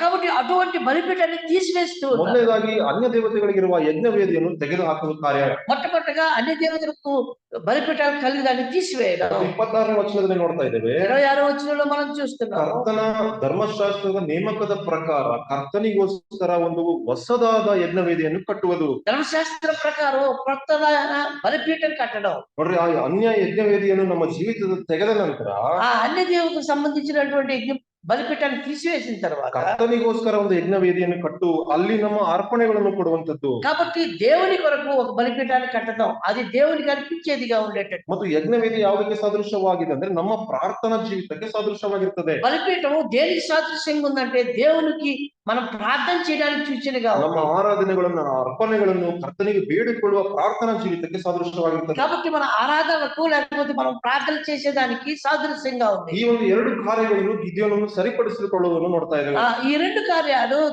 గిద్యోను సరి చేసుకోవడానికి ప్రయత్నం ನೋಡ್ರಿ, చేస్తున్నాడు. ಸ್ಲೋ ಆಗಿ ಅದನ್ನು ಭಯಪಡುವ ಆ ವ್ಯಕ್ತಿ ಕರ್ತನಲ್ಲಿ ಬಲ ಹೊಂದುವುದನ್ನು ನೋಡ್ತಾ ಇದ್ದೇವೆ. కాబట్టి భయపడేటువంటి ఆ వ్యక్తి ఏ విధంగా దేవుని కొరకు పనిచేస్తున్నాడో ಮತ್ತು చూస్తాడు. ಅದು ಮಾತ್ರವಲ್ಲದೆ ಕರ್ತನು ಆತನನ್ನು ಬಲಪಡಿಸುವುದನ್ನು ಕೂಡ ನೋಡ್ತಾ ಇದ್ದೇವೆ. 6ನೇ ಅಧ್ಯಾಯ, అంత మాత్రమే కాదు, దేవుడు ఏ విధంగా అతన్ని బలపరుస్తున్నాడో ఆ రాజ్యాల్లో చూస్తాం. 6ನೇ అధ్యాయ 12ನೇ వచನ ನೋಡ್ರಿ. 12వ వచనంలో మనం చూసినప్పుడు యెహోవా దూత అతనికి కనబడి పరాక్రమశాలి బలాఢ్యుడా యెహోవా నీకు తోడై ఉన్నాడు. ಯೆಹೋವನು ನಿನ್ನ ಸಂಗಡ ಇದ್ದಾನೆ. యెహోవా నీకు తోడై ఉన్నాడు. God is with you. కాబట్టి దేవుడు నీతో ఉన్నాడు. ಮತ್ತು ನಮಗೆ ಕರ್ತನು ಇನ್ನೊಂದು ಮಾತನ್ನು ಹೇಳ್ತಾ ಇದ್ದಾನೆ. మరి దేవుడు మరి ఒక పని చేసి చెప్తున్నాడు.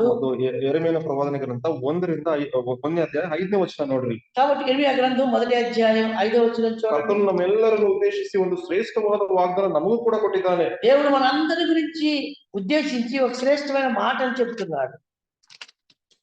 1ನೇ అధ్యాయ 5ನೇ వచనం. 1వ అధ్యాయం 5వ వచనం.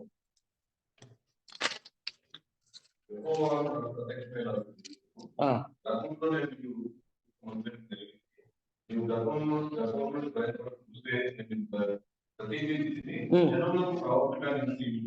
ನೋಡ್ರಿ ಪ್ರಿಯರೇ, ನಿನ್ನು ತಾಯಿ ಗರ್ಭದಲ್ಲಿ ಇನ್ನು ರೂಪಿಸುವುದಕ್ಕಿಂತ ಮುಂಚಿತವಾಗಿ ನಿನ್ನನ್ನು ತಿಳಿದಿದ್ದೇನೆ. నీ గర్భంలో నువ్వు రూపింపక మునిపే నిన్ను ఎరిగితిని. ಕರ್ತನು ನಮ್ಮನ್ನು ನೋಡಿದ್ದಾನೆ, ప్రభు మనల్ని చూశాడు. ಮತ್ತು ಇವಾಗ ನಾವು ಗಿದ್ಯೋನನ್ನು ಕರ್ತನು ಸಂದರ್ಶಿಸಿ ನೋಡಿರ್ಬಹುದು. కాబట్టి గిద్యోను దర్శించి చూసి ఉండొచ్చు. ಆದ್ರೆ ನಮ್ಮನ್ನು ಕರ್ತನು ನಮ್ಮ ತಾಯಿ ಗರ್ಭದಲ್ಲಿ ರೂಪಿಸುವುದಕ್ಕಿಂತ ಮುಂಚಿತವಾಗಿ ಆತನು ನಮ್ಮನ್ನು ತಿಳಿದಿದ್ದಾನೆ. అయితే దేవుడు మన తల్లి గర్భంలో ఉండగానే అతడు తెలిసిన వాడుగా ఉన్నాడు. ಎಫೆಸದವರಿಗೆ ಬರೆದ ಪತ್ರಿಕೆ 1ನೇ ಅಧ್ಯಾಯ 5ನೇ ವಚನ ನೋಡಿ. ఆ ఎఫెసీయులకు రాసిన పత్రిక 1వ అధ్యాయం 5వ వచనం చూడండి. ಕ್ರಿಸ್ತನ ಮೂಲಕ ನಮ್ಮನ್ನು ಯಾವ ರೀತಿಯಲ್ಲಿ ನೋಡ್ತಾ ಇದ್ದಾನೆ ಎಂದು ಬರೆಯಲ್ಪಟ್ಟಿದೆ. క్రీస్తు ద్వారా ఏ విధంగా మనల్ని చూస్తున్నాడో మనం చూస్తున్నాం. ఎఫెసీయులకు బರೆದ పత్రిಕೆ 1ನೇ అధ్యాయ 5ನೇ వచనం. మొదటి అధ్యాయం 5వ వచనం. ఎట్లనగా ఆ ప్రియుడు తాను ఉచితంగా మనకు అనుగ్రహించిన తన కృప మహిమకు కీర్తి కలిగినట్లు తన చిత్తానుసారమైన దయా సంకల్పం చొప్పున మనల్ని ముందుగా తన కోసం నిర్ణయించుకొని మనము తన ఎదుట పరిశుద్ధులను నిర్దోషులై ఉండవాలని జగత్తు పునాది వేయబడక ముందే ప్రేమ చేత ఆయన క్రీస్తులో మనల్ని ఏర్పరచుకునేది. ನಮ್ಮನ್ನು ಯೇಸು ಕ್ರಿಸ್ತನ ಮೂಲಕ ತನ್ನ ಪುತ್ರರನ್ನಾಗಿ ಸ್ವೀಕರಿಸುವುದಕ್ಕೆ ದಯಾಪೂರ್ವಕವಾದ ತನ್ನ ಚಿತ್ತಕ್ಕನುಸಾರವಾಗಿ ಮೊದಲೇ ಸಂಕಲ್ಪ ಮಾಡಿದನು. కాబట్టి ఆయన మొదటగానే ఆయన సంకల్పించారని మనం చూస్తాం. ಕ್ರಿಸ್ತನ ಮೂಲಕ ನಮ್ಮನ್ನು ಮಕ್ಕಳಾಗಿ ಆತನು ನೋಡ್ತಾ ಇದ್ದಾನೆ. ఆ క్రీస్తు ద్వారా మనల్ని పిల్లలుగా చేస్తున్నాడు. ಮತ್ತು ಗಿದ್ಯೋನನ್ನು ಕರ್ತನು ಪರಾಕ್ರಮಶಾಲಿಯಾಗಿ ನೋಡಿರ್ಬೋದು. కాబట్టి గిద్యోన్ని ఆ దూత పరాక్రమశాలిగా చూసి ఉండొచ్చు. ಆದ್ರೆ ನನ್ನನ್ನು ನಿನ್ನನ್ನು ಕರ್ತನು ಯಾವ ರೀತಿ ನೋಡ್ತಾ ಇದ್ದಾನೆ ಅಂತಂದ್ರೆ, అదే ప్రభు నిన్ను నన్ను ఏ విధంగా చూస్తున్నాడు? ಕ್ರಿಸ್ತನ ಮೂಲಕ ಮಕ್ಕಳಾಗಿ ನೋಡ್ತಾ ಇದ್ದಾನೆ. క్రీస్తు ద్వారా మనల్ని పిల్లలుగా చూస్తున్నాడు. ಒಬ್ಬ ಪರಾಕ್ರಮಶಾಲಿ ಯೋಧನಿಗಿಂತ ಮಕ್ಕಳು ಶ್ರೇಷ್ಠರಲ್ವಾ? కాబట్టి ఒక పరాక్రమశాలి కంటే దేవుని యొక్క పిల్లలు శ్రేష్టమైన వారు ಎಂತ కదా. ಶ್ರೇಷ್ಠವಾದ ಕಾರ್ಯ ಕ್ರಿಸ್ತನ ನಮಗೋಸ್ಕರ ಮಾಡಿದ್ದಾನೆ. ఎంతో శ్రేష్టమైన కార్యాన్ని దేవుడు మనకు క్రీస్తు మన కొరకు చేశాడు. ಮತ್ತು ಇನ್ನೊಂದು ವಿಷಯದಲ್ಲಿ ಗಿದ್ಯೋನನ್ನು ಯೆಹೋವನ ದೂತನು ಬಲಪಡಿಸೋದನ್ನು ನೋಡ್ತಾ ಇದ್ದೇವೆ. మరి యొక్క విషయంలో యెహోవా దూత ఏ విధంగా బలపరుస్తున్నాడో మనం 6ನೇ అధ్యాయ 14ನೇ వచన. అదే 6వ అధ్యాయం 14వ వచనం. అంతటా యెహోవా అతని చుట్టూ తిరిగి బలము తెచ్చుకుని వెళ్ళి మిద్యానీయుల చేతిలోని ఇశ్రాయేలు. ಇದೊಂದೇ ವಚನ ಹೋದ್ರೆ, ಯೆಹೋವನು ಅವನನ್ನು ಚೆನ್ನಾಗಿ ನೋಡಿ. ಆ ವಚನ, ಯೆಹೋವನು ಅವನನ್ನು ಚೆನ್ನಾಗಿ ನೋಡಿ. కాబట్టి యెహోవా అతన్ని బాగుగా చూసిన మాటలు చూస్తున్నాం. ಅಲ್ಲಿದೆ ಅನ್ನಲು ಯೆಹೋವನು ಅವನಿಗೆ ಚೆನ್ನಾಗಿ ನೋಡಿ. ನೋಡ್ರಿ ಪ್ರಿಯರೇ, ಯೆಹೋವನು ಅವನನ್ನು ಚೆನ್ನಾಗಿ ನೋಡಿ ಎಂದು ಬರೆಯಲ್ಪಟ್ಟಿದೆ. కాబట్టి యెహోవా గిద్యోను బాగుగా చూసిన మాటలు ಅಂದ್ರೆ చూస్తున్నాం. ಸ್ಪಷ್ಟವಾಗಿ ಆ ವ್ಯಕ್ತಿಯನ್ನು ಯೆಹೋವನ ದೂತನು ಗಿದ್ಯೋನನನ್ನು ನೋಡುವುದನ್ನು ನೋಡ್ತಾ ಇದ್ದೇವೆ. కాబట్టి గిద్యోన్ని దేవుడు చూస్తూ ఉన్నాడు. ನಮ್ಮನ್ನು ಕೂಡ ನಮ್ಮ ಕರ್ತನು ನೋಡಿದ್ದಾನೆ. ప్రభు కూడా మనల్ని చూస్తూ ಯಾವ ఉన్నాడు. ರೀತಿ ನೋಡಿದ್ದಾನೆ? ತಾಯಿ ಗರ್ಭದಲ್ಲಿ ರೂಪಿಸುವುದಕ್ಕಿಂತ ಮುಂಚಿತವಾಗಿ ನಮ್ಮನ್ನು ನೋಡಿದ್ದಾನೆ. ఏ విధంగా చూశాడు? తల్లి గర్భంలో నిరూపింపక మునిపే మనల్ని చూశాడు. ಮತ್ತು ಅದು ಮಾತ್ರವಲ್ಲ, ಕ್ರಿಸ್ತನ ಮೂಲಕ ತನ್ನ ಮಕ್ಕಳಾಗಿ ಆತನು ನೋಡಿದ್ದಾನೆ. అంత మాత్రమే కాదు, క్రీస్తునందు ఆయన పిల్లలుగా మనల్ని చూశాడు. ಮತ್ತು 14ನೇ ಅಧ್ಯಾಯ ಮುಂದೆ ಹೋದ್ರೆ, ಅದೇ 14ನೇ ವಚನ ಮುಂದೆ ಓದಿದ್ರೆ, 16వ వచనం ముందు మనం చూసినట్లయితే, 14ನೇ వచನ ముంದೆ ಓದಿ. 14వ వచనం ముందు చూసినట్లయితే, అంతటా యెహోవా అతని తట్టు తిరిగి బలము తెచ్చుకుని వెళ్ళి మిద్యానీయుల చేతిలో నుండి ఇశ్రాయేలు రక్షింపుము, నిన్ను పంపిన వాడు నేనే అని చెప్పాడు. ನಾನು ನಿನ್ನನ್ನು ಕಳುಹಿಸುತ್ತೇನೆ. ನೋಡ್ರಿ, నిన్ను పంపిన వాడు నేనే. ಕರ್ತನು 3 ವಿಷಯಗಳನ್ನು ಆತನು ಬಲಪಡಿಸಲು ನೋಡ್ತಾ ಇದ್ದೇವೆ. ఆ 3 విషయాల్లో దేవుడు ఏ విధంగా బలపరుస్తున్నాడో చూస్తున్నాను. ನಾನು ನಿನ್ನ ಜೊತೆಗಿದ್ದೇನೆ, నేను నీతో కూడా ఉన్నాను, ನಾನು ನಿನ್ನನ್ನು ನೋಡಿದ್ದೇನೆ, నేను నిన్ను చూశాను, ನಾನು ನಿನ್ನನ್ನು ಕಳುಹಿಸ್ತಾ ಇದ್ದಾನೆ ಗಿದ್ಯೋನನೇ ಎಂದು ಹೇಳ್ತಾ అంత ಇದ್ದಾನೆ. మాత్రమే నేను పంపుతూ ఉన్నాను గిద్యోను గురించి ನೋಡ್ರಿ, చెప్తున్నాను. ಗಿದ್ಯೋನನ್ನು ಆ ಒಂದು ಮಿದ್ಯಾನರ ಮೇಲೆ ಕರ್ತನು ಕಳುಹಿಸುವುದನ್ನು ನೋಡ್ತಾ ಇದ್ದೇವೆ. కాబట్టి ఇదిగో మిద్యానీయుల మీదకి గిద్యోని పంపడాన్ని మనం చూస్తున్నాం. ಮತ್ತು ನಮ್ಮನ್ನು ಕೂಡ ನಮ್ಮ ಕರ್ತನು ಕಳಿಸಿದ್ದಾನೆ. మన ప్రభువు కూడా మనల్ని పంపించాడు. ಮತ್ತಾಯನ ಬರೆದ ಸುವಾರ್ತೆ 28ನೇ ಅಧ್ಯಾಯ 18ನೇ ವಚನ ಎಲ್ಲರಿಗೂ ಗೊತ್ತಿದೆ. మత్తయి సువార్త 28వ అధ్యాయం 18వ వచనం మనం చూసి అందరికీ తెలిసిందే. ಮತ್ತಾಯನ ಬರೆದ ಸುವಾರ್ತೆ 28ನೇ ಅಧ್ಯಾಯ 18ನೇ ವಚನ. 28వ అధ్యాయం 18వ వచనం. అయితే యేసు వారి ఇంటికి వచ్చి లోకమును భూమియును ఆ సవారికాన్ని దొరికి ఉంది. కాబట్టి మీరు వెళ్ళి సమస్త జనులను ಕರ್ತನು ಇಲ್ಲಿ ನಮ್ಮನ್ನು ಕಳಿಸುವುದನ್ನು ನೋಡ್ತಾ ಇದ್ದೇವೆ. ఆ ప్రభు మనల్ని ఇక్కడి నుంచి పంపించడం చూస్తున్నాం. ಆತನು ಎಲ್ಲ ಅಧಿಕಾರವನ್ನು ಕೊಟ್ಟು, అయితే అంత అధికారాన్ని మనకి ఇచ్చి, ಆದ್ರಿಂದ ನೀವು ಹೊರಟು ಹೋಗಿ ಎಲ್ಲಾ ದೇಶಗಳಿಗೆ ಶಿಷ್ಯರನ್ನಾಗಿ ಮಾಡ್ರಿ. కాబట్టి మీరు సర్వాధికారం ఇవ్వబడింది, సమస్త జనులకి ఎదుకు వెళ్ళి శిష్యులుగా చేయండి. ನಮ್ಮನ್ನು ನಮ್ಮ ಕರ್ತನು ಒಂದು ಶ್ರೇಷ್ಠವಾದ ಕಾರ್ಯಕ್ಕೆ ಆತನು ಕಳಿಸಿಕೊಡ್ತಾ ಇದ್ದಾನೆ. మన ప్రభువు ಶ್ರೇಷ್ಠమైన ಕಾರ್ಯಾన్ని పొందుతున్నాడు. 3 ವಿಷಯಗಳು ಯಾವ ರೀತಿಯಲ್ಲಿ ಗಿದ್ಯೋನನ್ನು ಬಲಪಡಿಸಿದನು ಕರ್ತನ ದೂತನು. యెహోవా దూత 3 విషయాల్లో ఏ విధంగా గిద్యోని బలపరుస్తూ ಮತ್ತು ఉందో ಈ ಒಂದು ಸಮಯದಲ್ಲಿ ನಮ್ಮನ್ನು ಕೂಡ ಕರ್ತನು 3 ವಿಷಯಗಳಲ್ಲಿ ಬಲಪಡಿಸ್ತಾ ಇದ್ದಾನೆ. అలాగే ఆ 3 విషయాల్లో ఈదను ప్రభు మనల్ని బలపరుస్తున్నాడు. ಕರ್ತನು ನಮ್ಮ ಜೊತೆಗಿದ್ದಾನೆ, ಕರ್ತನು ನಮ್ಮನ್ನು ನೋಡಿದ್ದಾನೆ, ప్రభు మనల్ని చూశాడు, మనల్ని ఆయన ముందుగానే నిరూపించాడు. ಮತ್ತು 20ನೇ ವಚನ, ಅದೇ 20ನೇ ವಚನದಲ್ಲಿ ಬರೆಯಲ್ಪಟ್ಟಿದೆ, ನಾನು ಯುಗದ ಸಮಾಪ್ತಿಯವರೆಗೂ ಎಲ್ಲಾ ದಿವಸಗಳು ನಿಮ್ಮ ಸಂಗಡ ಇರುತ್ತೇನೆ. మత్తయి సువార్త 28:20లో ఇదిగో నేను యుగ సమాప్తి వరకు సదాకాలం మీతో కూడా ఉన్నాను. ಮತ್ತು ನಾನು ನಿಮ್ಮ ಜೊತೆಗಿರ್ತಾನೆ, ಯುಗದ ಸಮಾಪ್ತಿವರೆಗೂ ನಾನು ನಿಮ್ ಜೊತೆಗಿರ್ತಾನೆ ಅಂತ యుగ ಹೇಳ್ತಾ ಇದ್ದಾನೆ. సమాప్తి వరకు మీతో కూడా నేను ఉంటాను. ಒಂದ್ ವೇಳೆ ಆ ಕರ್ತನ ದೂತನು ಆ ಯುದ್ಧ ಸಮಯದಲ್ಲಿ ಮಾತ್ರ ಗಿದ್ಯೋನ ಜೊತೆಗಿರ್ಬೋದು, ಆದ್ರೆ ನಮ್ಮ ಕರ್ತನು ಯುಗದ ಸಮಾಪ್ತಿಯವರೆಗೂ ನಮ್ ಜೊತೆಗಿರ್ತಾನೆ. కాబట్టి ఆ పనివారు గిద్యోను ఆ యుద్ధం వరకు మాత్రమే ఉండొచ్చు. అయితే మన ప్రభు సదాకాలం అంతా కూడా ఉంటాడు. ಮತ್ತು 3ನೇದಾಗಿ ನೋಡ್ಬೇಕಾದ್ರೆ ಕರ್ತನು ನಮ್ಮನ್ನು ಕೂಡ ಕಳಿಸಿದ್ದಾನೆ. అది మూడోదిగా చూసినప్పుడు ప్రభు మనను కూడా పంపించాడు. ಮತ್ತು ಗಿದ್ಯೋನನಿಗಿಂತ ನಮಗೆ ಎಷ್ಟು ಶ್ರೇಷ್ಠತೆ ದೇವರು ಕರ್ತನ ಕ್ರಿಸ್ತನ ಮೂಲಕ ನಮಗೆ ಒದಗಿಸಿಕೊಟ್ಟಿದ್ದಾನೆ. దేవుడు మనం చూసినట్లయితే గిద్యోన్ని ఏ విధంగా తనతో కూడా 300 మందిని పంపాడు, అంతకన్నా శ్రేష్టంగా ప్రభు తన పని కొరకు మనల్ని పంపిన వాడుగా ఉన్నాడు. ಮತ್ತು ಇನ್ನೊಂದು ವಿಷಯ ನಾನು ನಿಮ್ಮ ಗಮನಕ್ಕೆ ತರ್ತಾ ಇದ್ದೇನೆ. మరి ఒక విషయం మీ దగ్గరికి తీసుకొస్తున్నాను. ಇಲ್ಲಿರುವ ಈ ಶತ್ರುಗಳು, ఇక్కడున్నటువంటి శత్రువులు, ಅದರ ಕುರಿತಾಗಿ ನಾವು ಮಿದ್ಯಾನರು ಮತ್ತು ಅಮೋರಿಯರು ಎಂದು ಬರೆಯಲ್ಪಟ್ಟಿದೆ. ఆ మిద్యానీయులు అమోనీయులు అని ఇక్కడ వ్రాయబడ్డది. ಅವರು ಸಾಧಾರಣವಾದ ಶತ್ರುಗಳಲ್ಲ, వాళ్ళు సామాన్యమైన శత్రువులు కాదు. ನೋಡ್ರಿ, ಅವರ ಕುರಿತಾಗಿ ಒಂದು ವಚನ ಓದಿಸ್ತೀನಿ. 25ನೇ ನಂಬರ್ಸ್ ಚಾಪ್ಟರ್ 25, సంఖ్యాకాండం 28వ అధ్యాయం, ಅರಣ್ಯಕಾಂಡ 25ನೇ ಅಧ್ಯಾಯ ఆ 16ನೇ ವಚನ. సంఖ్యాకాండం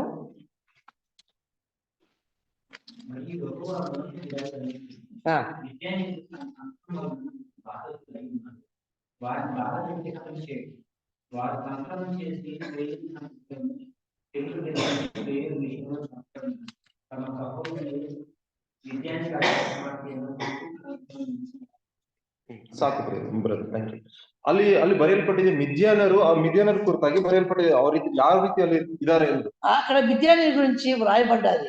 ಇಲ್ಲಿ ನೀವು 25ನೇ ವಚನ ಎಲ್ಲವನ್ನು ಓದುವುದಾದ್ರೆ 25వ వచనం అంతా కూడా మనం చదివినట్లయితే ಅಲ್ಲಿ 1ನೇ ವಚನದಲ್ಲಿ ಅವರು ಶಿಟೇಮಿನಲ್ಲಿ ಮೋಸಕರವಾಗಿ ಈ ಇಸ್ರಾಯೇಲರನ್ನು ಅನ್ಯ ದೇವತೆಗಳಿಗೆ ಅಡ್ಡ ಬೀಳುವುದನ್ನು, ಅವರ ಆಹಾರವನ್ನು ಸೇವಿಸುವ ಹಾಗೆ ಮಾಡುವುದನ್ನು ಇವರು ಮಿದ್ಯಾನರು ಮಾಡ್ತಾರೆ. మిద్యానీయులు ఏం చేశారు? ఇశ్రాయేలు యవనస్తుల్ని లేకపోతే వీళ్ళు మోసం చేసి ఏ విధంగా మోసపరుస్తున్నారో చూస్తున్నాం. ಮತ್ತು ಅದಕ್ಕೋಸ್ಕರ ಮೋಶೆಗೆ ಯೆಹೋವನು ಸ್ಪಷ್ಟವಾಗಿ ಹೇಳ್ತಾನೆ, అందుకని మోషేకు యెహోవా దేవుడు స్పష్టంగా చెప్పాడు, ಮತ್ತು ಇವರ ಕುರಿತಾಗಿ ನೀವು ಜಾಗೃತಿಯಾಗಿರಿ. కాబట్టి వీరి గురించి మీరు జాగ్రత్తగా ఉండండి. ಈ ಶತ್ರು ಯಾವ ರೀತಿ ಇದ್ದಾನಂತಂದ್ರೆ, ఈ శత్రువు ఎటువంటి వాడు అని మనం చూసినప్పుడు ಬಹಳ ಮೋಸಕರವಾಗಿದ್ದಾನೆ. అతడు చాలా మోసకరమైన వాడు. ಕನ್ನಿಂಗ್ ಅಂತೀವಲ್ಲ, ಕನ್ನಿಂಗ್. ಅವ್ರು ಯಾವಾಗಾದ್ರೂ ಏನ್ ಬೇಕಾದ್ರೂ ಮಾಡ್ಬೋದು.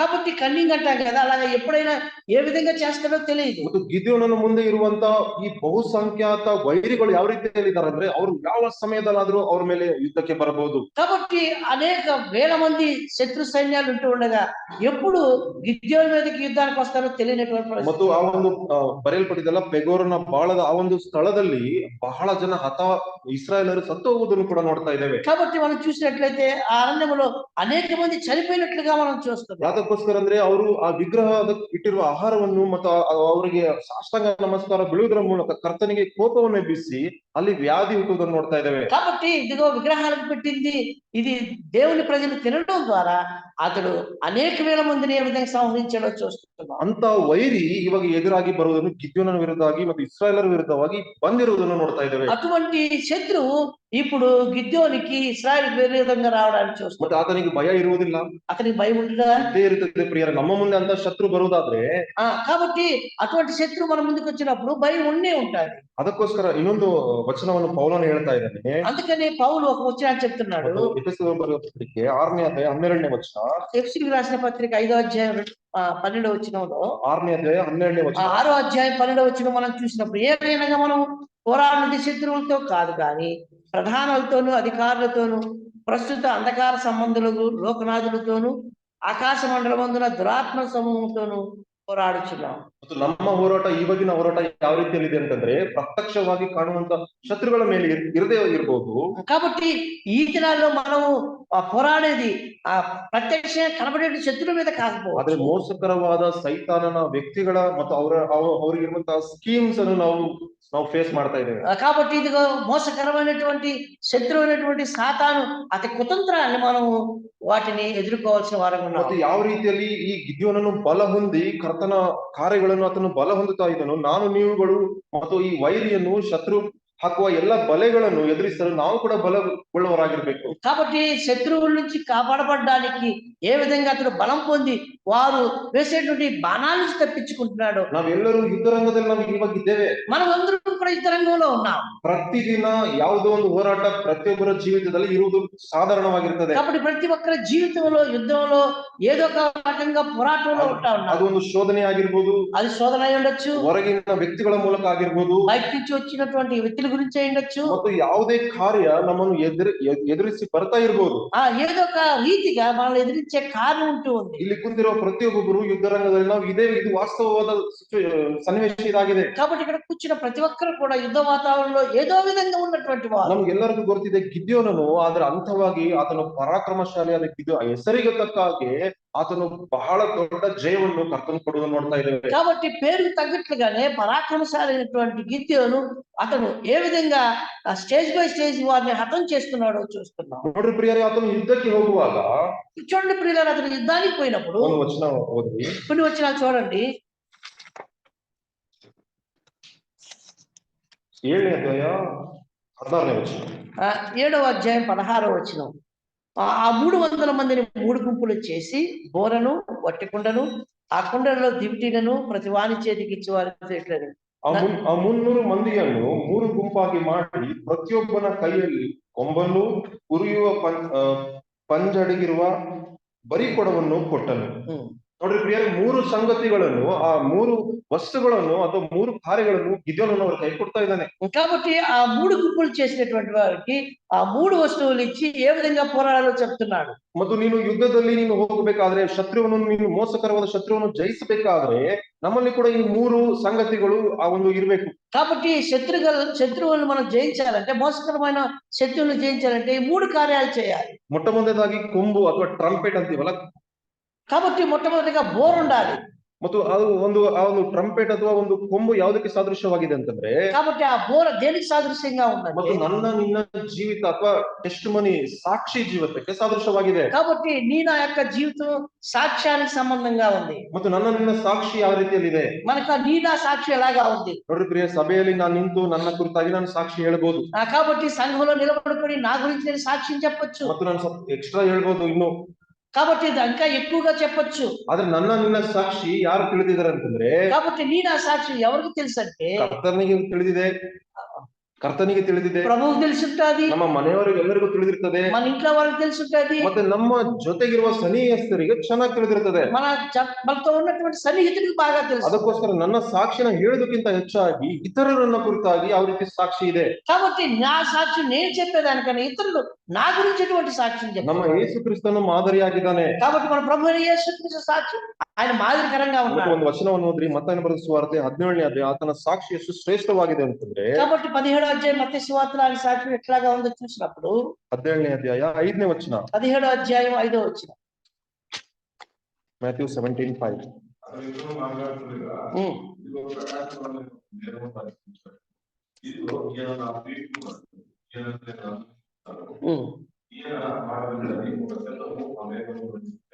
ತಂದೆಯಾದ ದೇವರು ಮಗನ ಕುರಿತಾಗಿ ಸಾಕ್ಷಿ ಕೊಡೋದನ್ನು ನೋಡ್ತಾ ಇದ್ದಾರೆ. దేవుడు తన కుమారుడు గురించి సాక్ష్యం చెప్తున్నాడు. ఈತನು ನನ್ನ ಪ್ರಿಯನಾಗಿರುವ ನನ್ನ ಮಗನು, ಈತನನ್ನು ನಾನು ಮೆಚ್ಚಿದ್ದೇನೆ. ఈయన నా ప్రియ కుమారుడు, ఈయన యందు నేను ఆనందించుచున్నాను. ಮತ್ತು ಕ್ರಿಸ್ತನನ್ನು ತಂದೆಯಾದ ದೇವರು ಮೆಚ್ಚಿರುವುದನ್ನು ನೋಡ್ತಾ ಇದ್ದೇವೆ. కాబట్టి క్రీస్తు యేసుని తండ్రి దేవుడు ఆయన మెచ్చుకున్నవాడుగా కనబడుతున్నాడు. ತಂದೆಯಾದ ದೇವರಲ್ಲಿ ಆತನ ಕ್ರಿಸ್ತನಿಗೆ ಒಳ್ಳೆ ಸಾಕ್ಷಿ ಇರುವುದನ್ನು ನೋಡ್ತಾ ಇದ್ದೇವೆ. కాబట్టి తండ్రి దేవుని దగ్గర మంచి సాక్ష్యం పొందిన వాడు. ಕ್ರಿಸ್ತನಲ್ಲಿ ನಾವು ಮಕ್ಕಳಾಗಿ ಕರೆಯಲ್ಪಟ್ಟಿರುವಾಗ ನನ್ನ ನಿನ್ನ ಸಾಕ್ಷಿ ತಂದೆಯಾದ ದೇವರ ಮುಂದೆ ಯಾವ ರೀತಿಯಲ್ಲಿದೆ? కాబట్టి క్రీస్తులో మనం పిల్లలుగా పిలువబడ్డప్పుడు నీ నా సాక్ష్యం ఎలాగా ఉంటావు? ಮತ್ತು రెండవదిగా మత్తయి బರೆದ ಸುವಾರ್ತೆ 27ನೇ ಅಧ್ಯಾಯ 19ನೇ ವಚನ. 27వ అధ్యాయం 19వ వచనం చూసినప్పుడు అందుకు పోగొట్టిన పుట్టుకొని వారికి చెప్పగా వారెందుకు ఒక దినారం తెలిసింది. 27 మత్తయిన బರೆದ ಸುವಾರ್ತೆ నీవు అతడు న్యాయపీఠం మీద కూర్చున్నప్పుడు అతని భార్య, నీవు ఆ నీతి మంత్రి జోలికి పోవద్దు. ಮತ್ತು ಕನ್ನಡದಲ್ಲಿ ಈ ರೀತಿ ಬರೆಯಲ್ಪಟ್ಟಿದೆ, ನೀನು ಆ ಸತ್ಪುರುಷನ ಗೊಡವೆಗೆ ಹೋಗಬೇಡ. కాబట్టి నీవు ఆ సత్పురుషుని యొక్క పని అతని పనిలో జోక్యం చేసుకోవద్దు. ಈ ಮಾತನ್ನು ಯಾರು ಹೇಳ್ತಾ ಇದ್ದಾರೆ ಪ್ರಿಯರೇ? ఈ మాట ఎవరు చెప్తున్నారు? ಅನ್ಯಳಾದ ಒಬ್ಬ ಸ್ತ್ರೀ ಹೇಳ್ತಾ ಇದ್ದಾಳೆ. అన్యురాలైనటువంటి ఒక స్త్రీ చెప్తుంది. ಪಿಲಾತನ ಹೆಂಡತಿ ಹೇಳ್ತಾ ಇದ್ದಾಳೆ, పిలాతు యొక్క భార్య చెప్తుంది, ಆ ಸತ್ಪುರುಷನ ಗೊಡವೆಗೆ ನೀನು ಹೋಗಬೇಡ. ఆ మంచి వ్యక్తి యొక్క పనికి నువ్వు పోవద్దు. ಮತ್ತು ಕ್ರಿಸ್ತನ ಒಂದು ಟೆಸ್ಟ್ ಮನಿ, ಆತನ ಸಾಕ್ಷ್ಯ ಜೀವಿತ ಯಾವ ರೀತಿಯಲ್ಲಿದೆ ಅಂತಂದ್ರೆ, క్రీస్తు యొక్క సాక్ష్య జీవితం ఎలాగా ఉందంటే, ತಂದೆಯಾದ ದೇವರ ಮುಂದೆ ಆತನು ಸಾಕ್ಷ್ಯ ಜೀವಿತ ಸರಿಯಾಗಿ ಚೆನ್ನಾಗಿದೆ. తండ్రి అయిన దేవుని దగ్గర అతను మంచి సాక్ష్యం కలిగి ఉన్నాడు. ತಂದೆ ದೇವರು ಆತನನ್ನು ಮೆಚ್ಚಿಕೊಂಡಿದ್ದಾನೆ. తండ్రి అయిన దేవుడు అతన్ని మెచ్చుకున్నాడు. ಮತ್ತು ಅನ್ಯರು ಕೂಡ ಆತನನ್ನು ಸತ್ಪುರುಷನೆಂದು ಭಾವಿಸ್ತಾ ಇರುವುದನ್ನು ನೋಡ್ತಾ అన్యులు ಇದ್ದೇವೆ. కూడా అతన్ని మంచి వ్యక్తిని పిలుస్తూ ఉన్నారు. ಮತ್ತು ನನ್ನ ಜೀವಿತದಲ್ಲಿ ಅನ್ಯರು ನನ್ನ ಕುರಿತಾಗಿ ಏನ್ ಹೇಳ್ತಾ ಇದ್ದಾರೆ? కాబట్టి నీ నా జీవితం గురించి అన్ని జనాంగం ఏం చెప్తున్నారు? ಒಂದ್ ವೇಳೆ ನಮ್ಮ ಸಾಕ್ಷಿ ಸರಿಯಾಗಿದೆನಾ? ఒకవేళ నా సాక్ష్యం బాగుందా? ಯಾಕಂದ್ರೆ ನನಗೆ ಇರುವಂತ 3 ಒಂದು ಸಂಗತಿಗಳಲ್ಲಿ ಮೊಟ್ಟ ಮೊದಲನೇದಾಗಿ ನನಗಿರುವಂತ ಟ್ರಂಪೆಟ್ ಅದೊಂದು ಕೊಂಬು ಸರಿಯಾಗಿರ್ಬೇಕು, ಅಥವಾ ನನ್ನ ಸಾಕ್ಷ್ಯ ಜೀವಿತ ಸರಿಯಾಗಿರ್ಬೇಕು. కాబట్టి నాతో కూడినటువంటి బోర లేకపోతే సాక్ష్య జీవితం సరిగా ఉండాలి. ಮೂರನೇದಾಗಿ మూడవదిగా 16ನೇ ವಚನ, ಮತ್ತಾಯನ ಬರೆದ ಸುವಾರ್ತೆ 16:16.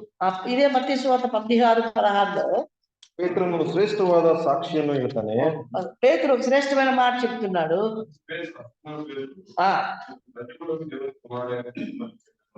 ನೋಡ್ರಿ ಪ್ರಿಯರೇ, ನೀನು ಬರಬೇಕಾಗಿರುವ ಕ್ರಿಸ್ತನು ಜೀವ ಸ್ವರೂಪನಾದ ದೇವರ ಕುಮಾರನು ಎಂದು ಉತ್ತರ ಕೊಡುವುದನ್ನು, ಸಾಕ್ಷಿ ಹೇಳುವುದನ್ನು ನೋಡ್ತಾ ಇದ್ದೇವೆ. కాబట్టి నీవు సజీవుడికి దేవుని కుమారుడు అయినావు అని చెప్తున్నాడు. ಮತ್ತು ಪೇತ್ರನು ಕರ್ತನಿಗೆ ಸನ್ನಿಹಸ್ತನಾಗಿದ್ದಾನೆ. పేతురు ప్రభువుకి సన్నిహితుడుగా ఉన్నాడు. ಶಿಷ್ಯರಲ್ಲಿ ಪೇತ್ರನು ಸನ್ನಿಹಸ್ತನು. ఆ ముగ్గురు శిష్యుల్లో ఇతను సన్నిహితుడుగా ఉన్నాడు. ಶ್ರೇಷ್ಠವಾದ ಒಂದು ಸಾಕ್ಷಿಯನ್ನು ಕ್ರಿಸ್ತನ ಕುರಿತಾಗಿ ಹೇಳ್ತಾ ಇದ್ದಾನೆ. శ్రేష్టమైన సాక్ష్యం క్రీస్తు గురించి ಎಷ್ಟೋ చెప్తున్నాడు. ಸಾಕ್ಷಿಗಳು ಕ್ರಿಸ್ತನ ಕುರಿತಾಗಿ ಇದೆ. ನಿನ್ನ ಸಾಕ್ಷಿ ಯಾವ ರೀತಿಯಲ್ಲಿ ಇದೆ ಸನ್ನಿಹಿತರ ಮುಂದೆ? కాబట్టి ఎన్నో సాక్ష్యాలు ప్రభువు గురించి ఉన్నాయి. అయితే నీ నా సాక్షి మన స్నేహితుడి గురించి ఎట్లా ఉంది? ಮತ್ತು ನಮ್ಮ ಸನ್ನಿಹಸ್ತರು, ಮನೆಯಲ್ಲಿ ನೆಂಟರ ಮುಂದೆ ಆಗಿರ್ಬೋದು, ನನ್ನ ಸಾಕ್ಷಿ ಯಾವ ರೀತಿಯಲ್ಲಿ ಇದೆ? కాబట్టి మన యొక్క స్నేహితులు, మన ఇరుగు పొరుగు వారు ఎటువంటి సాక్ష్యం మన గురించి చెప్తున్నారు? ಮತ್ತು ಮೊದಲನೇದಾಗಿ ನನಗಿರುವಂತ ಕೊಂಬು ಅಥವಾ ನನ್ನ ಸಾಕ್ಷಿ ಜೀವಿತ ಸರಿಯಾಗಿರ್ಬೇಕು. కాబట్టి మొదటిగా మనం చూసినప్పుడు ఆ బోర సాక్షి జీవితానికి సాదృశ్యం ఉంది, ఎలాగా ఉందో చెప్తుంది. ಮತ್ತು ಎರಡನೇದಾಗಿ ನೋಡ್ಬೇಕಾದ್ರೆ, రెండవదిగా మనం చూసినప్పుడు ನೋಡ್ರಿ, ಉರಿಯುವ ಪಂಜು. కాబట్టి ఇదిగో ఆ దివిటీలు, ಉರಿಯುವ ಪಂಜು, ಅದು 7ನೇ ಅಧ್ಯಾಯ ತಿರುಗಿಸ್ರಿ, 3 ಕಾರ್ಯಗಳಾಗಿದೆಯಲ್ಲ. 7ನೇ ಅಧ್ಯಾಯ 16ನೇ ವಚನ. ಮತ್ತು ಅವನು ಆ 300 ಮಂದಿಯನ್ನು 3 ಗುಂಪಾಗಿ ಮಾಡಿ ಪ್ರತಿಯೊಬ್ಬನ ಕೈಯಲ್ಲಿ ಕೊಂಬನ್ನು, ಉರಿಯುವ ಪಂಜನ್ನು. కాబట్టి ఒట్టి కుండను లేకపోతే దాంట్లో దీపం పెట్టినటువంటి కుండను చూస్తున్నాం. దివిటి ನೋಡ್ರಿ, ಅಲ್ಲಿ ಕ್ಲಿಯರ್ ಲ್ಯಾಂಪ್ ಅಂತ ನಾವು ಹೇಳ್ಬೋದು. కాబట్టి దివిటి అంటే మనం చూసినట్లయితే ఇక్కడ ల్యాంప్ అని చూడొచ్చు. ಮತ್ತು ಉರಿಯುವ ಪಂಜು ಎಂದು ಕನ್ನಡದಲ್ಲಿ ಬರೆಯಲ್ಪಟ್ಟಿದೆ. కాబట్టి వెలుగుతున్న దివిటి అని చెప్పచ్చు. ಮತ್ತು ಕರ್ತನು ಲೋಕದಲ್ಲಿರುವಾಗ ಯೋಹಾನ್ ಬರೆದ ಸುವಾರ್ತೆ 8ನೇ ಅಧ್ಯಾಯ 12ನೇ ವಚನದಲ್ಲಿ ಹೇಳ್ತಾ ಇದ್ದಾನೆ. యోహాను సువార్త 8వ అధ్యాయం 12వ వచనం గురించి మనం చూసినప్పుడు, ನಾನು ಲೋಕಕ್ಕೆ ಬೆಳಕಾಗಿದ್ದೇನೆ, నేను లోకములకు వెలుగై ఉన్నాను.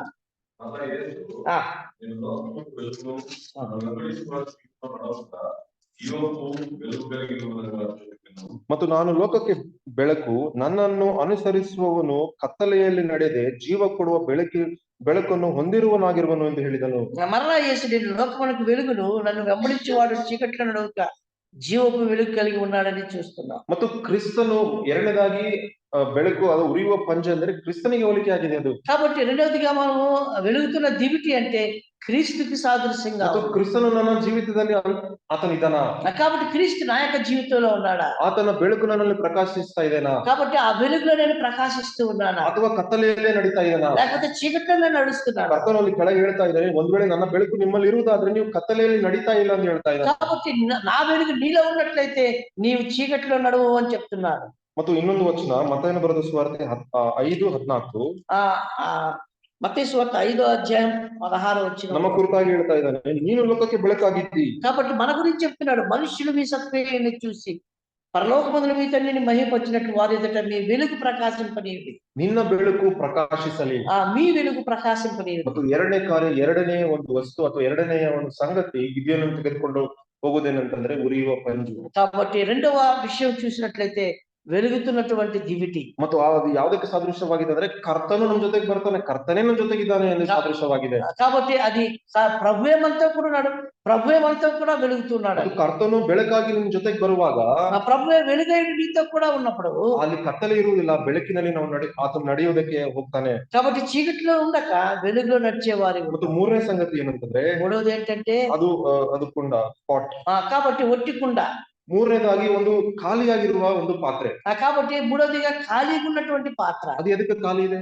ఎందుకు ఖాళీగా? ಅದು ಯಾವುದಕ್ಕೆ ಸಾದೃಶ್ಯವಾಗಿದೆ ಅಂತಂದ್ರೆ అది దేనికి సాదృశ్యంగా ఉంది? ಫಿಲಿಪಿಯರಿಗೆ ಬರೆದ ಪತ್ರಿಕೆ 2ನೇ ಅಧ್ಯಾಯ 7ನೇ ವಚನದಲ್ಲಿ ಕರ್ತನು ಹೇಳ್ತಾನೆ. ఫిలిప్పీయులకు రాసిన పత్రిక 2వ అధ్యాయం 7వ వచనంలో ప్రభువే చెప్తున్నాడు. ನೋಡ್ರಿ, ಅದು ತೆಲುಗಲ್ಲಿ ಚೆನ್ನಾಗಿ ಬರೀ ಮಣ್ಣಿನಿಂದ ಮಾಡಲ್ಪಟ್ಟ ಅದು ಮಡಿಕೆ ಖಾಲಿಯಾಗಿದೆ. ನಾವು ನೀವುಗಳು ಮಣ್ಣಿನಿಂದ ಮಾಡಲ್ಪಟ್ಟಿದ್ದೇವೆ. కాబట్టి తెలుగులో భాగం ఒట్టి కుండ, మట్టితో చేయబడినటువంటి కుండగా ఉంది. ಮತ್ತು ಅದು ಖಾಲಿಯಾಗಿದೆ. అది ఖాళీగా ఉంది. ಅದಕ್ಕೋಸ್ಕರ ಖಾಲಿಯಾಗಿದೆ ಅಂತಂದ್ರೆ అది దేని కొరకు ఖాళీగా ఉంది? ಕರ್ತನ ಆತ್ಮನು ಅಥವಾ ಅದು ಬೆಳಕು ಅದ್ರ ಒಳಗಡೆ ಪ್ರವೇಶಿಸಬೇಕೆಂದು ಖಾಲಿಯಾಗಿ ಅದಿದೆ. కాబట్టి దేవుని యొక్క వెలుగు ఆ కొండలో ప్రకాశించినట్లు ఖాళీగా ఉంది. ನೋಡ್ರಿ ಪ್ರಿಯರೇ, ಉರಿಯುವ ಪಂಜು ಅದ್ರ ಮೇಲೆಗಡೆ ಆ ಒಂದು ಎಂಟಿ ಆಗಿರುವ ಪಾಟ್ ಅನ್ನು ಇಡುವುದನ್ನು ಆ ರೀತಿಯಲ್ಲಿ ತೆಗೆದುಕೊಂಡು ಹೋಗ್ತಾ ಇದ್ದಾನೆ ಗಿದ್ಯೋನು. కాబట్టి ఒక చేతిలో ఒట్టుకుండా కింద వచ్చేసి దాన్ని వెలుగుతూ పట్టుకున్నటువంటి ఆ యొక్క దివిటి ఉంటారు. ಇನ್ನೊಂದು ಕೈಯಲ್ಲಿ ಕೊಂಬು, ಈ ಮೂರು ಸಂಗತಿಗಳನ್ನು ವಸ್ತುಗಳನ್ನು ತೆಗೆದುಕೊಂಡು ಯುದ್ಧಕ್ಕೆ ಹೋಗ್ತಾ ಇದ್ದಾನೆ. కాబట్టి మరి యొక్క చేతిలో ఇదిగో ఆ బూర పట్టుకొని వెళ్తూ ఉన్నారు. ಅದು ಆ ವಚನವನ್ನು ಓದ್ರಿ. 2వ అధ్యాయం 7వ వచనం ఫిలిప్పీయులకు రాసిన, మనుషుల పోలికగా పుట్టి దాసుని స్వరూపము ధరించుకొని తను తానే రిక్తునిగా చేసుకుని ತನ್ನನ್ನು ತಾನು ಈ ಎಂಟಿ ಡಿಮ್ಸಲ್ ತನ್ನನ್ನು ತಾನು ರಿಕ್ತನಾಗಿ ಮಾರ್ಪಡಿಸಿಕೊಂಡಿದ್ದಾನೆ. ఆయన తను తాను ఖాళీగా చేసుకున్నాడు. ಆತನು ಎಲ್ಲವನ್ನು ನಮಗೋಸ್ಕರ ಆತನು ಬಿಟ್ಟು ಬಿಟ್ಟಿದ್ದಾನೆ. ఆయన మన కొరకు ఏమీ లేని వాడిగా చేసుకున్నాడు. ಮತ್ತು ಕರ್ತನ ಆತ್ಮನ ಕಾರ್ಯಗಳು ನಡೆಯಬೇಕಂತಂದ್ರೆ ನಮ್ಮನ್ನು ನಾವು ಸಂಪೂರ್ಣವಾಗಿ ಲೋಕದ ಕಾರ್ಯಗಳಿಂದ ನಾವು ಪ್ರತ್ಯೇಕಿಸಲ್ಪಟ್ಟು ಎಂಟಿಯಾಗಿ ಕರ್ತನ ಸನ್ನಿಧಾನದಲ್ಲಿ ಬರಬೇಕು. కాబట్టి ఆ ఒట్టుకుండ ఎలాగా ఉంటా ఉందో మనం ఏమి లేని వారుగా చేసుకుని మన ద్వారా ఆత్మ కార్యాలు జరిగించాలి. ಒಂದು ವೇಳೆ ಅದರಲ್ಲಿ ಏನೋ ಬೇರೆ ಒಂದು ಸಂಗತಿ ಇರುವುದಾದ್ರೆ, కాబట్టి ఏదైనా ఒక విషయం ఉన్నట్లయితే ಮತ್ತೆ ಅದು ಸರಿಯಾಗಿ ಕೆಲಸಕ್ಕೆ ಬರುವುದಿಲ್ಲ, అది ಸರಿಯಾಗಿ పనికి రాదు, ಆತ್ಮನ ಕಾರ್ಯಗಳಲ್ಲಿ ನಡೆಯುವುದಿಲ್ಲ ಪ್ರಿಯರೇ. ఆత్మ కార్యాలు జరగవు ప్రియులారా. ಯಾಕಂದ್ರೆ ಕೆಳಗಡೆ ಉರಿಯುವ ಪಂಜು ಕ್ರಿಸ್ತನಲ್ಲಿ ಇರಬೇಕು. ಅದು ಕ್ರಿಸ್ತನಲ್ಲಿ ಅವಾಗ ಇದ್ದಾಗ ಮಾತ್ರ ಅದ ಕೆಲಸಕ್ಕೆ ಬರುವಂತದ್ದಾಗಿರ್ತದೆ. కాబట్టి ఇదిగో మడుచున్నటువంటి దివిటి ప్రభు చేతిలో ఉంది కనుక ఆయన చేసే కార్యాలకు అడ్డంగా ఉండవు. ಮತ್ತು ಅದನ್ನು ನೋಡುವಾಗ ಆ ಒಂದು ಮಡಿಕೆ ಅದು ಮುರಿಯಲ್ಪಡಬೇಕು. కాబట్టి ఆ యొక్క ఒట్టికుండ పగలగొట్టబడాలి. ನಮ್ಮ ಕ್ರಿಸ್ತನ್ ನಮಗೋಸ್ಕರ ಮತ್ತಾಯನ ಬರುವ ಸುವಾರ್ತೆ 26ನೇ ಅಧ್ಯಾಯ, మన ప్రభు మన నిమిత్తము మత్తయి సువార్త 26వ అధ్యాయంలో చూసినట్లు 26ನೇ ವಚನ, 26వ వచనం, ಆತನ ದೇಹವು ನಿನಗೋಸ್ಕರ ಮುರಿಯಲ್ಪಡ್ತು. కాబట్టి ఆయన దేహం నీ కొరకు నా కొరకు ఆయన నలుగుగొట్టబడ్డాడు. ಆತನು ಶ್ರೇಷ್ಠವಾದ ಆತನು ನನಗೋಸ್ಕರ ನಿನಗೋಸ್ಕರ ಯಾತಕ್ಕೋಸ್ಕರ ಮುರಿಯಲ್ಪಟ್ಟನಂತೆ, దేని కొరకు నీ కొరకు నా కొరకు ఆయన కొట్టబడ్డాడు. ನಮ್ಮನ್ನು ಎಲ್ಲ ಪಾಪಗಳಿಂದ ರಕ್ಷಿಸುವುದಕ್ಕೋಸ್ಕರ, మన పాపం నుంచి మనల్ని విడుదల కలుగజేయడానికి, ವಿಮೋಚನೆ ಕೊಡುವುದಕ್ಕೋಸ್ಕರ, విమోచన ఇవ్వడానికి నిమిత్తం ಆತನು ಮುರಿಯಲ್ಪಟ್ಟನು. ఆయన మన నిమిత్తము ఆయన కొట్టబడ్డాడు. ಮತ್ತು ನಮಗೆ ಒಂದು ಘನ ವಿಜಯ ಬರಬೇಕಾದ್ರೆ, మనకు గొప్ప విజయం రావాలి. ಮತ್ತು ನಾನು ನೀವುಗಳು ಮುರಿಯಲ್ಪಡುವ ಅನುಭವದಲ್ಲಿ ನಡಿಬೇಕು. కాబట్టి నీవు నలిగినటువంటి అనుభవంలో ఉండాలి. ಗಿದ್ಯೋನನಿಗೆ ಎಂತ ಅನುಭವ ಆತನಿಗಿದೆ? గిద్యోను ఎటువంటి అనుభవంలో ఉన్నాడు? ಮುರಿಯಲ್ಪಟ್ಟ ಅನುಭವ. అతడు పగలగొట్టబడేటువంటి అనుభవంలో ఉన్నాడు. ಮತ್ತು ಏನಂತ ಹೇಳ್ತೇವೆ, ಸ್ವಾಮಿ ನನ್ನ ಜೊತೆಗೆ ನೀನ್ ಇಲ್ಲ, ಅದಕ್ಕೋಸ್ಕರ ನಾವು ಸೋತು ಹೋಗ್ತಾ ಇದ್ದೇವೆ. ಮುರಿಯಲ್ಪಟ್ಟ ಮಾತುಗಳನ್ನು ಆತನ ಆಡ್ತಾ ಇದ್ದಾನೆ. కాబట్టి ప్రభువా నీవు మాతో కూడా లేవు అని నలుగుకొట్టే స్థితిలోకి వచ్చాడు. ಮತ್ತು ಅಂತ ಸ್ಥಿತಿಯನ್ನು, ಯಾಕಂದ್ರೆ ಕರ್ತನು ಹೇಳ್ತಾ ಇದ್ದಾನೆ, ಮುರಿದು ಹೋಗಿರುವ ಹೃದಯ, ಕುಗ್ಗಿ ಹೋಗಿರುವ ಹೃದಯ ನನಗೆ ಇಷ್ಟಕರವಾದ ಯಜ್ಞ ಎಂದು ವಾಕ್ಯದಲ್ಲಿ ನೋಡ್ತೇವೆ. విరిగి నలిగిన హృదయం నాకు ఇష్టమైన బలి అని దేవుడికి చెప్తూ ఉన్నాడు. ಮತ್ತು ಕರ್ತನು ಆತನನ್ನು ಕೈ ಬಿಡ್ಲಿಲ್ಲ ಪ್ರಿಯರೇ. అయినప్పటికీ కూడా దేవుడు అతని చేయి వదలలేదు. ಆತನಿಗೆ ಒಂದು ಘನ ವಿಜಯವನ್ನು ಕರ್ತನು ಕೊಡುವುದನ್ನು ನೋಡ್ತಾ ಇದ್ದೇವೆ. దాని ద్వారా గొప్ప విజయం ఇచ్చాడు ప్రియులారా. ಹಂತ ಹಂತವಾಗಿ ಆತನು ಭಯ ಪಡ್ತಾ ಇದ್ರು ಕೂಡ ಹಂತ ಹಂತವಾಗಿ ಕರ್ತನಲ್ಲಿ ಬಲಗೊಳ್ಳುವುದನ್ನು ನೋಡ್ತಾ ಇದ್ದೇವೆ. కాబట్టి ఒక ప్రదేశం నుంచి ఇంకో ప్రదేశం ఎక్కిపోవడానికి అతడు ఏ విధంగా స్టేజ్ బై స్టేజ్ పైకి ఎత్తున్నాడో చూస్తున్నాం. ಮತ್ತು 7ನೇ ಅಧ್ಯಾಯಕ್ಕೆ ತಿರುಗಿಸಿ ಇನ್ನೊಂದು ವಚನ, మరి 7వ అధ్యాయం తిరిగి చూడండి. న్యాయాధిపతుల గ్రంథంలో 13ನೇ వచನ, 13వ వచనం మనం చూసినప్పుడు ఈ గిద్యోను వచ్చినప్పుడు ఒకడు తాను కలిన కలను తన చిరికానికి వివరించిన ఎట్లనగా, నేను ఒక కలగంటిని, అదేమనగా ఎవరు ఒకటి మిద్యాని దండులోనికి దొర్లి ఒక గుడారమునకు వచ్చి దాన్ని పగలగొట్టి తల క్రిందులు చేసినప్పుడు ఆ గుడారం పడిపోయినని చెప్పారు. ನೋಡ್ರಿ ಪ್ರಿಯರೇ, ಕರ್ತನು ಹೇಳ್ತಾ ಇದ್ದಾನೆ, ನೀನು ಒಂದ್ ವೇಳೆ ಭಯ ಪಡ್ತಾ ಇದೆಯಾ ಗಿದ್ಯೋನ, ನೀನು ಭಯಪಡುವುದಾದ್ರೆ ఆ గిద్యోని నీవు భయపడుతున్నట్లయితే ಈ ನೀನು ದಾಸನಾದ ಪೂರನನ್ನು ಕರ್ಕೊಂಡು ಹೋಗು, నీ దాసులైన పురాణితో కూడా నడిపించుకుని ಆ ಮಿದ್ಯಾನರು ಇರುವ ಸ್ಥಳಕ್ಕೆ ನೀನು ಹೋಗು, ఆ విద్యానీయులైనటువంటి స్థలంకి వెళ్ళు, ಅವರು ಮಾತಾಡುವ ಸಂಭಾಷಣೆಯನ್ನು ನೀನು ಕೇಳು. నీవు వారు మాట్లాడుతున్న సంభాషణ విను. ಅದೇ ಮಾತಾಡುತ್ತಿರುವ ಸಂಭಾಷಣೆ ಏನಂತಂದ್ರೆ, వారు మాట్లాడుతున్న సంభాషణ ఏంటంటే ಅಲ್ಲಿ ಇಬ್ರು ಮಾತಾಡ್ತಾ ಇದ್ದಾರೆ, ఇద్దరు మాట్లాడుకుంటారు. ಅದರಲ್ಲಿ ಒಂದು ಜವೆ ಗೋಧಿಯ ರೊಟ್ಟಿಯು ಉರುಳುತ್ತಾ ಮಿದ್ಯಾನದ ಪಾಳೆಯದೊಳಗೆ ಬಂದು ಡೇರೆಗೆ ತಗಲಿ ಅದನ್ನು ಅಡಿಮೇಲು ಮಾಡಿ ಬೀಳಿಸಿ ಬಿಟ್ಟಿತ್ತು ಎಂದು ನೋಡ್ತಾ ಇದ್ದೇವೆ. కాబట్టి ఎవరి రొట్టెని నేను ఒకటి చూశాను, మిద్యాన దగ్గరకు వచ్చింది, అది వచ్చి ఇదిగో గుడారమును తల కిందను పగలగొట్టిందని చెప్తారు. జವೆ ಗೋಧಿ ಅಂತಂದ್ರೆ ಬಾರ್ಲೇನೋ ಅಂತೀವಿ. కాబట్టి ఎవల రొట్టెని లేకపోతే మనం బార్లీ రొట్టెని చూడొచ్చు. ಈ ಬಾರ್ಲೇನೋ ಆಗಿನ ಕಾಲದಲ್ಲಿ ನೋಡ್ಬೇಕಾದ್ರೆ ఎవల రొట్టెని ఆ కాలంలో చూసిన ಅದು ಕನಿಷ್ಠವಾದದ್ದು, అది చాలా కనిష్టమైనటువంటి ఆహారం. ಮತ್ತು ಅದನ್ನು ಬಡವರು ಮತ್ತೆ ಯಾರು ಗತಿ ಇರ್ತಾ ಇರ್ಲಿಲ್ಲ ಅಂತವ್ರು ತಿಂತಾ ಇದ್ರು. కాబట్టి పేదవారు తినేటువంటి ఆహారం అయినది. ಮತ್ತು ಅದನ್ನು ಗಿದ್ಯೋನನು ಅದನ್ನೇ ಹೇಳ್ತಾ ಇದ್ದಾನೆ. అదే చెప్తున్నాడు గిద్యోను, ಸ್ವಾಮಿ ನಾನು ಕನಿಷ್ಠನಲ್ಲಪ್ಪ, ನನ್ನ ಗೋತ್ರ ಕನಿಷ್ಠವಾದದ್ದು, మా గోత్రంలో నేను కనిష్టమైన వాడిని, ನನ್ನ ಗೋತ್ರ ಕನಿಷ್ಠವಾದದ್ದು, మా గోత్రం కనిష్టమైంది, ಮತ್ತು ನನ್ನ ಮನೆಯಲ್ಲಿ ನಾನು ಕನಿಷ್ಠನಾಗಿದ್ದೇನೆ,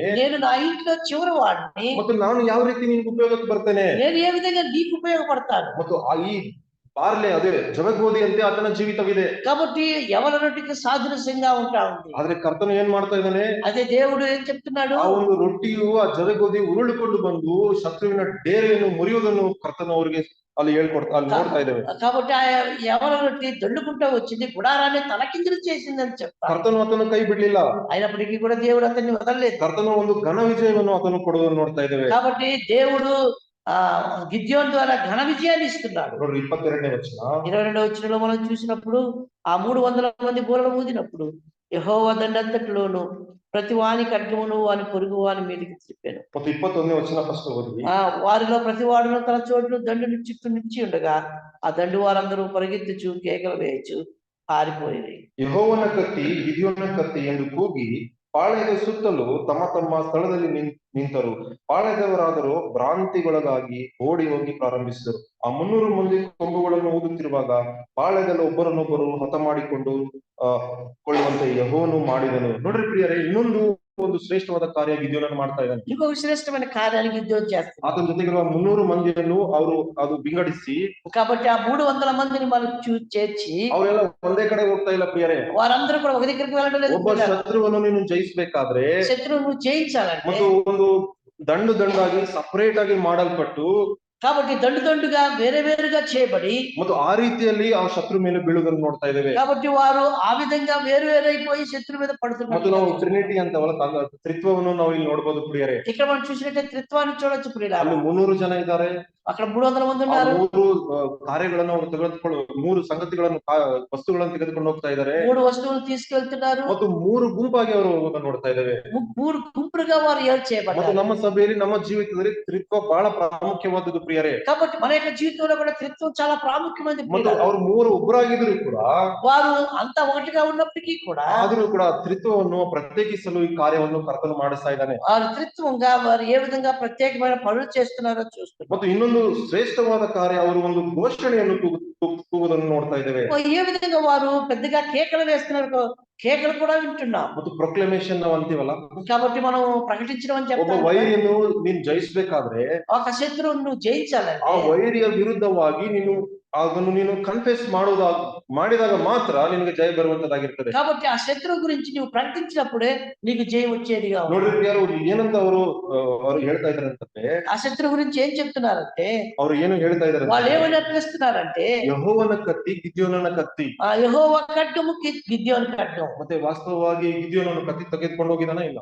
కాబట్టి వాస్తవంగా గిద్యోను ఖడ్గం ఎత్తుకుపోయాడా లేదా? ತಗೊಂಡೋಗಿದಾನ ಇಲ್ಲ? ఎత్తుకుపోయాడా లేదా? ತಗೊಂಡೋಗಿದಾನ? ఎత్తుకొని వెళ్ళాడా? ತಗೊಂಡೋಗಿರ್ಬೋದಾ? ఒకవేళ ఎత్తుకొని వెళ్ళి ఉండొచ్చా? ತಗೊಂಡೋಗಿರ್ಬೋದು, ನಮ್ಗೆ ಗೊತ್ತಿಲ್ಲ. ఒకవేళ ఎత్తుకొని వెళ్ళి ఉండొచ్చు. ಮೊದಲನೇದಾಗಿ ಏನಂತ ಹೇಳ್ತಾರೆ, ಯೆಹೋವನ ಕತ್ತಿ. ఆ మొదటి ప్రశ్న యెహోవా ఖడ్గం. ಯೆಹೋವನ ಕತ್ತಿ, ಗಿದ್ಯೋನನ ಕತ್ತಿ. యెహోవా ఖడ్గం, గిద్యోను ఖడ్గం. ಅವರು ಪ್ರೊಕ್ಲೇಮ್ ಮಾಡ್ತಾ ಇದ್ದಾರೆ, ಇದರ ಮೂಲಕ ನಮ್ಗೆ ಜಯವಿದೆ. ఈ అలాగా ప్రకటించినప్పుడు దీని ద్వారానే మాకు ಮತ್ತು ಕತ್ತಿ ಯಾವುದಕ್ಕೆ ಸಾದೃಶ್ಯ ನಮ್ಮೆಲ್ಲರಿಗೂ ಗೊತ್ತಿದೆ.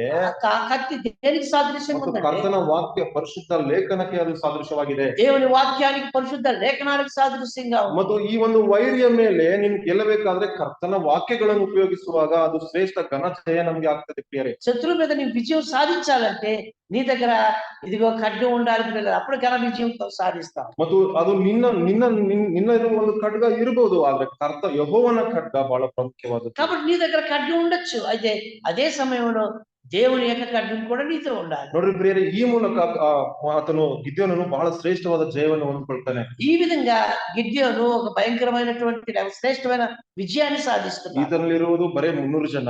అక్కడితో ఉన్నటువంటి 300 మంది. ಆ ಕಡೆ ವೈರಿ ಸಮೂಹ ಎಷ್ಟು ದೊಡ್ಡದಾಗಿದೆ ಅಂದ್ರೆ ನಾವು ನಮ್ಮ ಇಮ್ಯಾಜಿನೇಷನ್ ಬರುವುದಿಲ್ಲ ಪ್ರಿಯರೇ. కాబట్టి శత్రు జనము మనం ఊహించిన దానికంటే ఎక్కువగా ఉంది. ಮತ್ತು ಈ ಚರಿತ್ರೆಯಲ್ಲಿ ಯಾವ ಬ್ಯಾಟಲ್ಸ್ ಏನು ಯುದ್ಧ ಇರ್ತದಲ್ಲ, ಎಲ್ಲದಕ್ಕೆ ಮಿಂಚಿ ಹೋಗಿರುವಂತ ಯುದ್ಧ ಇದಾಗಿರ್ತದೆ ಪ್ರಿಯರೇ. కాబట్టి ఇదిగో లేఖనాల్లో రాయబడిన యుద్ధాలన్నిటికంటే కూడా ఇదిగో ఈ యుద్ధములో లెక్కలేనటువంటి దండు వచ్చింది ఈ సందర్భంలో మనం చూస్తాం. ಮತ್ತು ಯಾವ ಚರಿತ್ರೆಯಲ್ಲಿ ಇಂತಹ ಯುದ್ಧ ನಡೆದಿರ್ಲಿಕ್ಕಿಲ್ಲ ಪ್ರಿಯರೇ.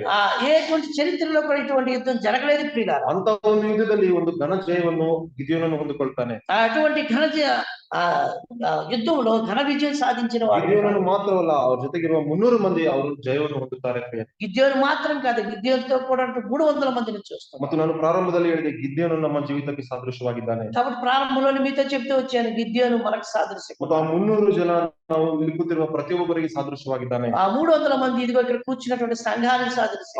ಅವರು ಐಕ್ಯವಾಗಿ ಅವರು ಕೆಲಸವನ್ನು ಮಾಡಿದ್ರು ಪ್ರಿಯರೇ. వారు ఐక్యంగా కలిసి పనిచేశారు ప్రియులారా. ಮತ್ತು ಅವರು ವಿಂಗಡಿಸಲ್ಪಟ್ಟಾಗ್ಲೂ ಕೂಡ ಅದೇ ಕೆಲಸವನ್ನು ಅವರು ಮಾಡಿದರು. వారు సపరేట్ గా ఉన్నప్పటికీ కూడా అదే పని చేశారు. ಅವರು ಒಂದೇ ಗುರಿಯಾಗಿತ್ತು. వారి గురి ఒకటే ఉంది, ಆ ಒಂದು ಶತ್ರುವನ್ನು ನಾವು ಸೋಲಿಸಬೇಕು, ఆ శత్రువుని జయించాలి. ನಮ್ಮ ಪರವಾಗಿ ಕರ್ತನು ಯೆಹೋವನ ಕತ್ತಿ ನಮ್ಮ ಪರವಾಗಿದೆ ಎಂದು ಅವರು ಹೇಳಿರುವ ಮಾತನ್ನು ಕೇಳಿ ಮುಂದೆ ಹೋಗ್ತಾ ಇದ್ರು. కాబట్టి మా పక్షంగా యెహోవా ఖడ్గం ఉంది అని వాళ్ళు చెప్పి వెళ్తున్నారు. ನಮಗೆ ಅದಕ್ಕಿಂತ ಹೆಚ್ಚಾಗಿ ಕರ್ತನು ಲೇಖನಗಳನ್ನು ಕೊಟ್ಟಿದ್ದಾನೆ, ಕ್ರಿಸ್ತನು ನಮ್ಮ ಜೊತೆಗಿದ್ದಾನೆ. కాబట్టి దానికన్నా ఎక్కువగా మనకు దేవుని వాక్యం ఇచ్చాడు, ఆయనే మనతో కూడా ఉన్నాడు. ಮತ್ತು ನಾವು ಆ ರೀತಿ ಅದನ್ನು ಪಡೆದುಕೊಂಡು ನಮಗೆ ಬರುವ ಪ್ರತಿ ದಿನದ ಶೋಧನೆಗಳ ಮೇಲೆ ಕರ್ತನು ನಮಗೆ ಜಯ ಕೊಡುವಂತನಾಗಿರ್ತಾನೆ. కాబట్టి ప్రతిదినం వచ్చే మనకు శోధనలో నుంచి ఆయన జయం ఇచ్చేవాడుగా ఉన్నాడు. ಕರ್ತನು ಆ ರೀತಿ ಮಾಡುವ ಹಾಗೆ ప్రభు ఆ రీతిగా మనం చేయనట్లు ಕರ್ತನ ನಾಮಕ್ಕೆ ಮಹಿಮೆ ಉಂಟಾಗಲಿ. దేవుని మహిమ కలుగును. అలాగే చేయాలి. శ్రేష్టమైన వాక్యాన్ని విన్నాం. ఏ విధంగా గిద్యోను మనకు పోలికై ఉన్నాడు, ఏ విధంగా 3 వస్తువులతో పోలిక మనకు తీసుకొచ్చాడు మనం విన్నాం. ఆ శ్రేష్టమైన వాక్యాన్ని విన్నప్పుడు దాన్ని ఒకసారి పరిశీలన చేసుకున్నాం. మనం కూడా ఒట్టికుండలాగా ఉన్నామా, దివిటీలు పట్టుకుని ఉన్నామా, బోరను ఊదుతూ ఉన్నామా, పరిశీలన చేసుకుని నాకు ప్రార్థన చేస్తాడు.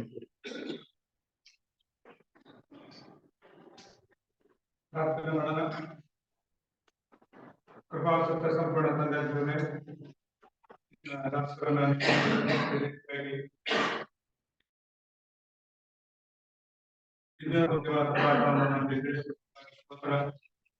ಸ್ವಾಮಿ ಸಲ್ಲಿಸುತ್ತೇವೆ. ಅದು ದೇವ ಹೋರಾಟ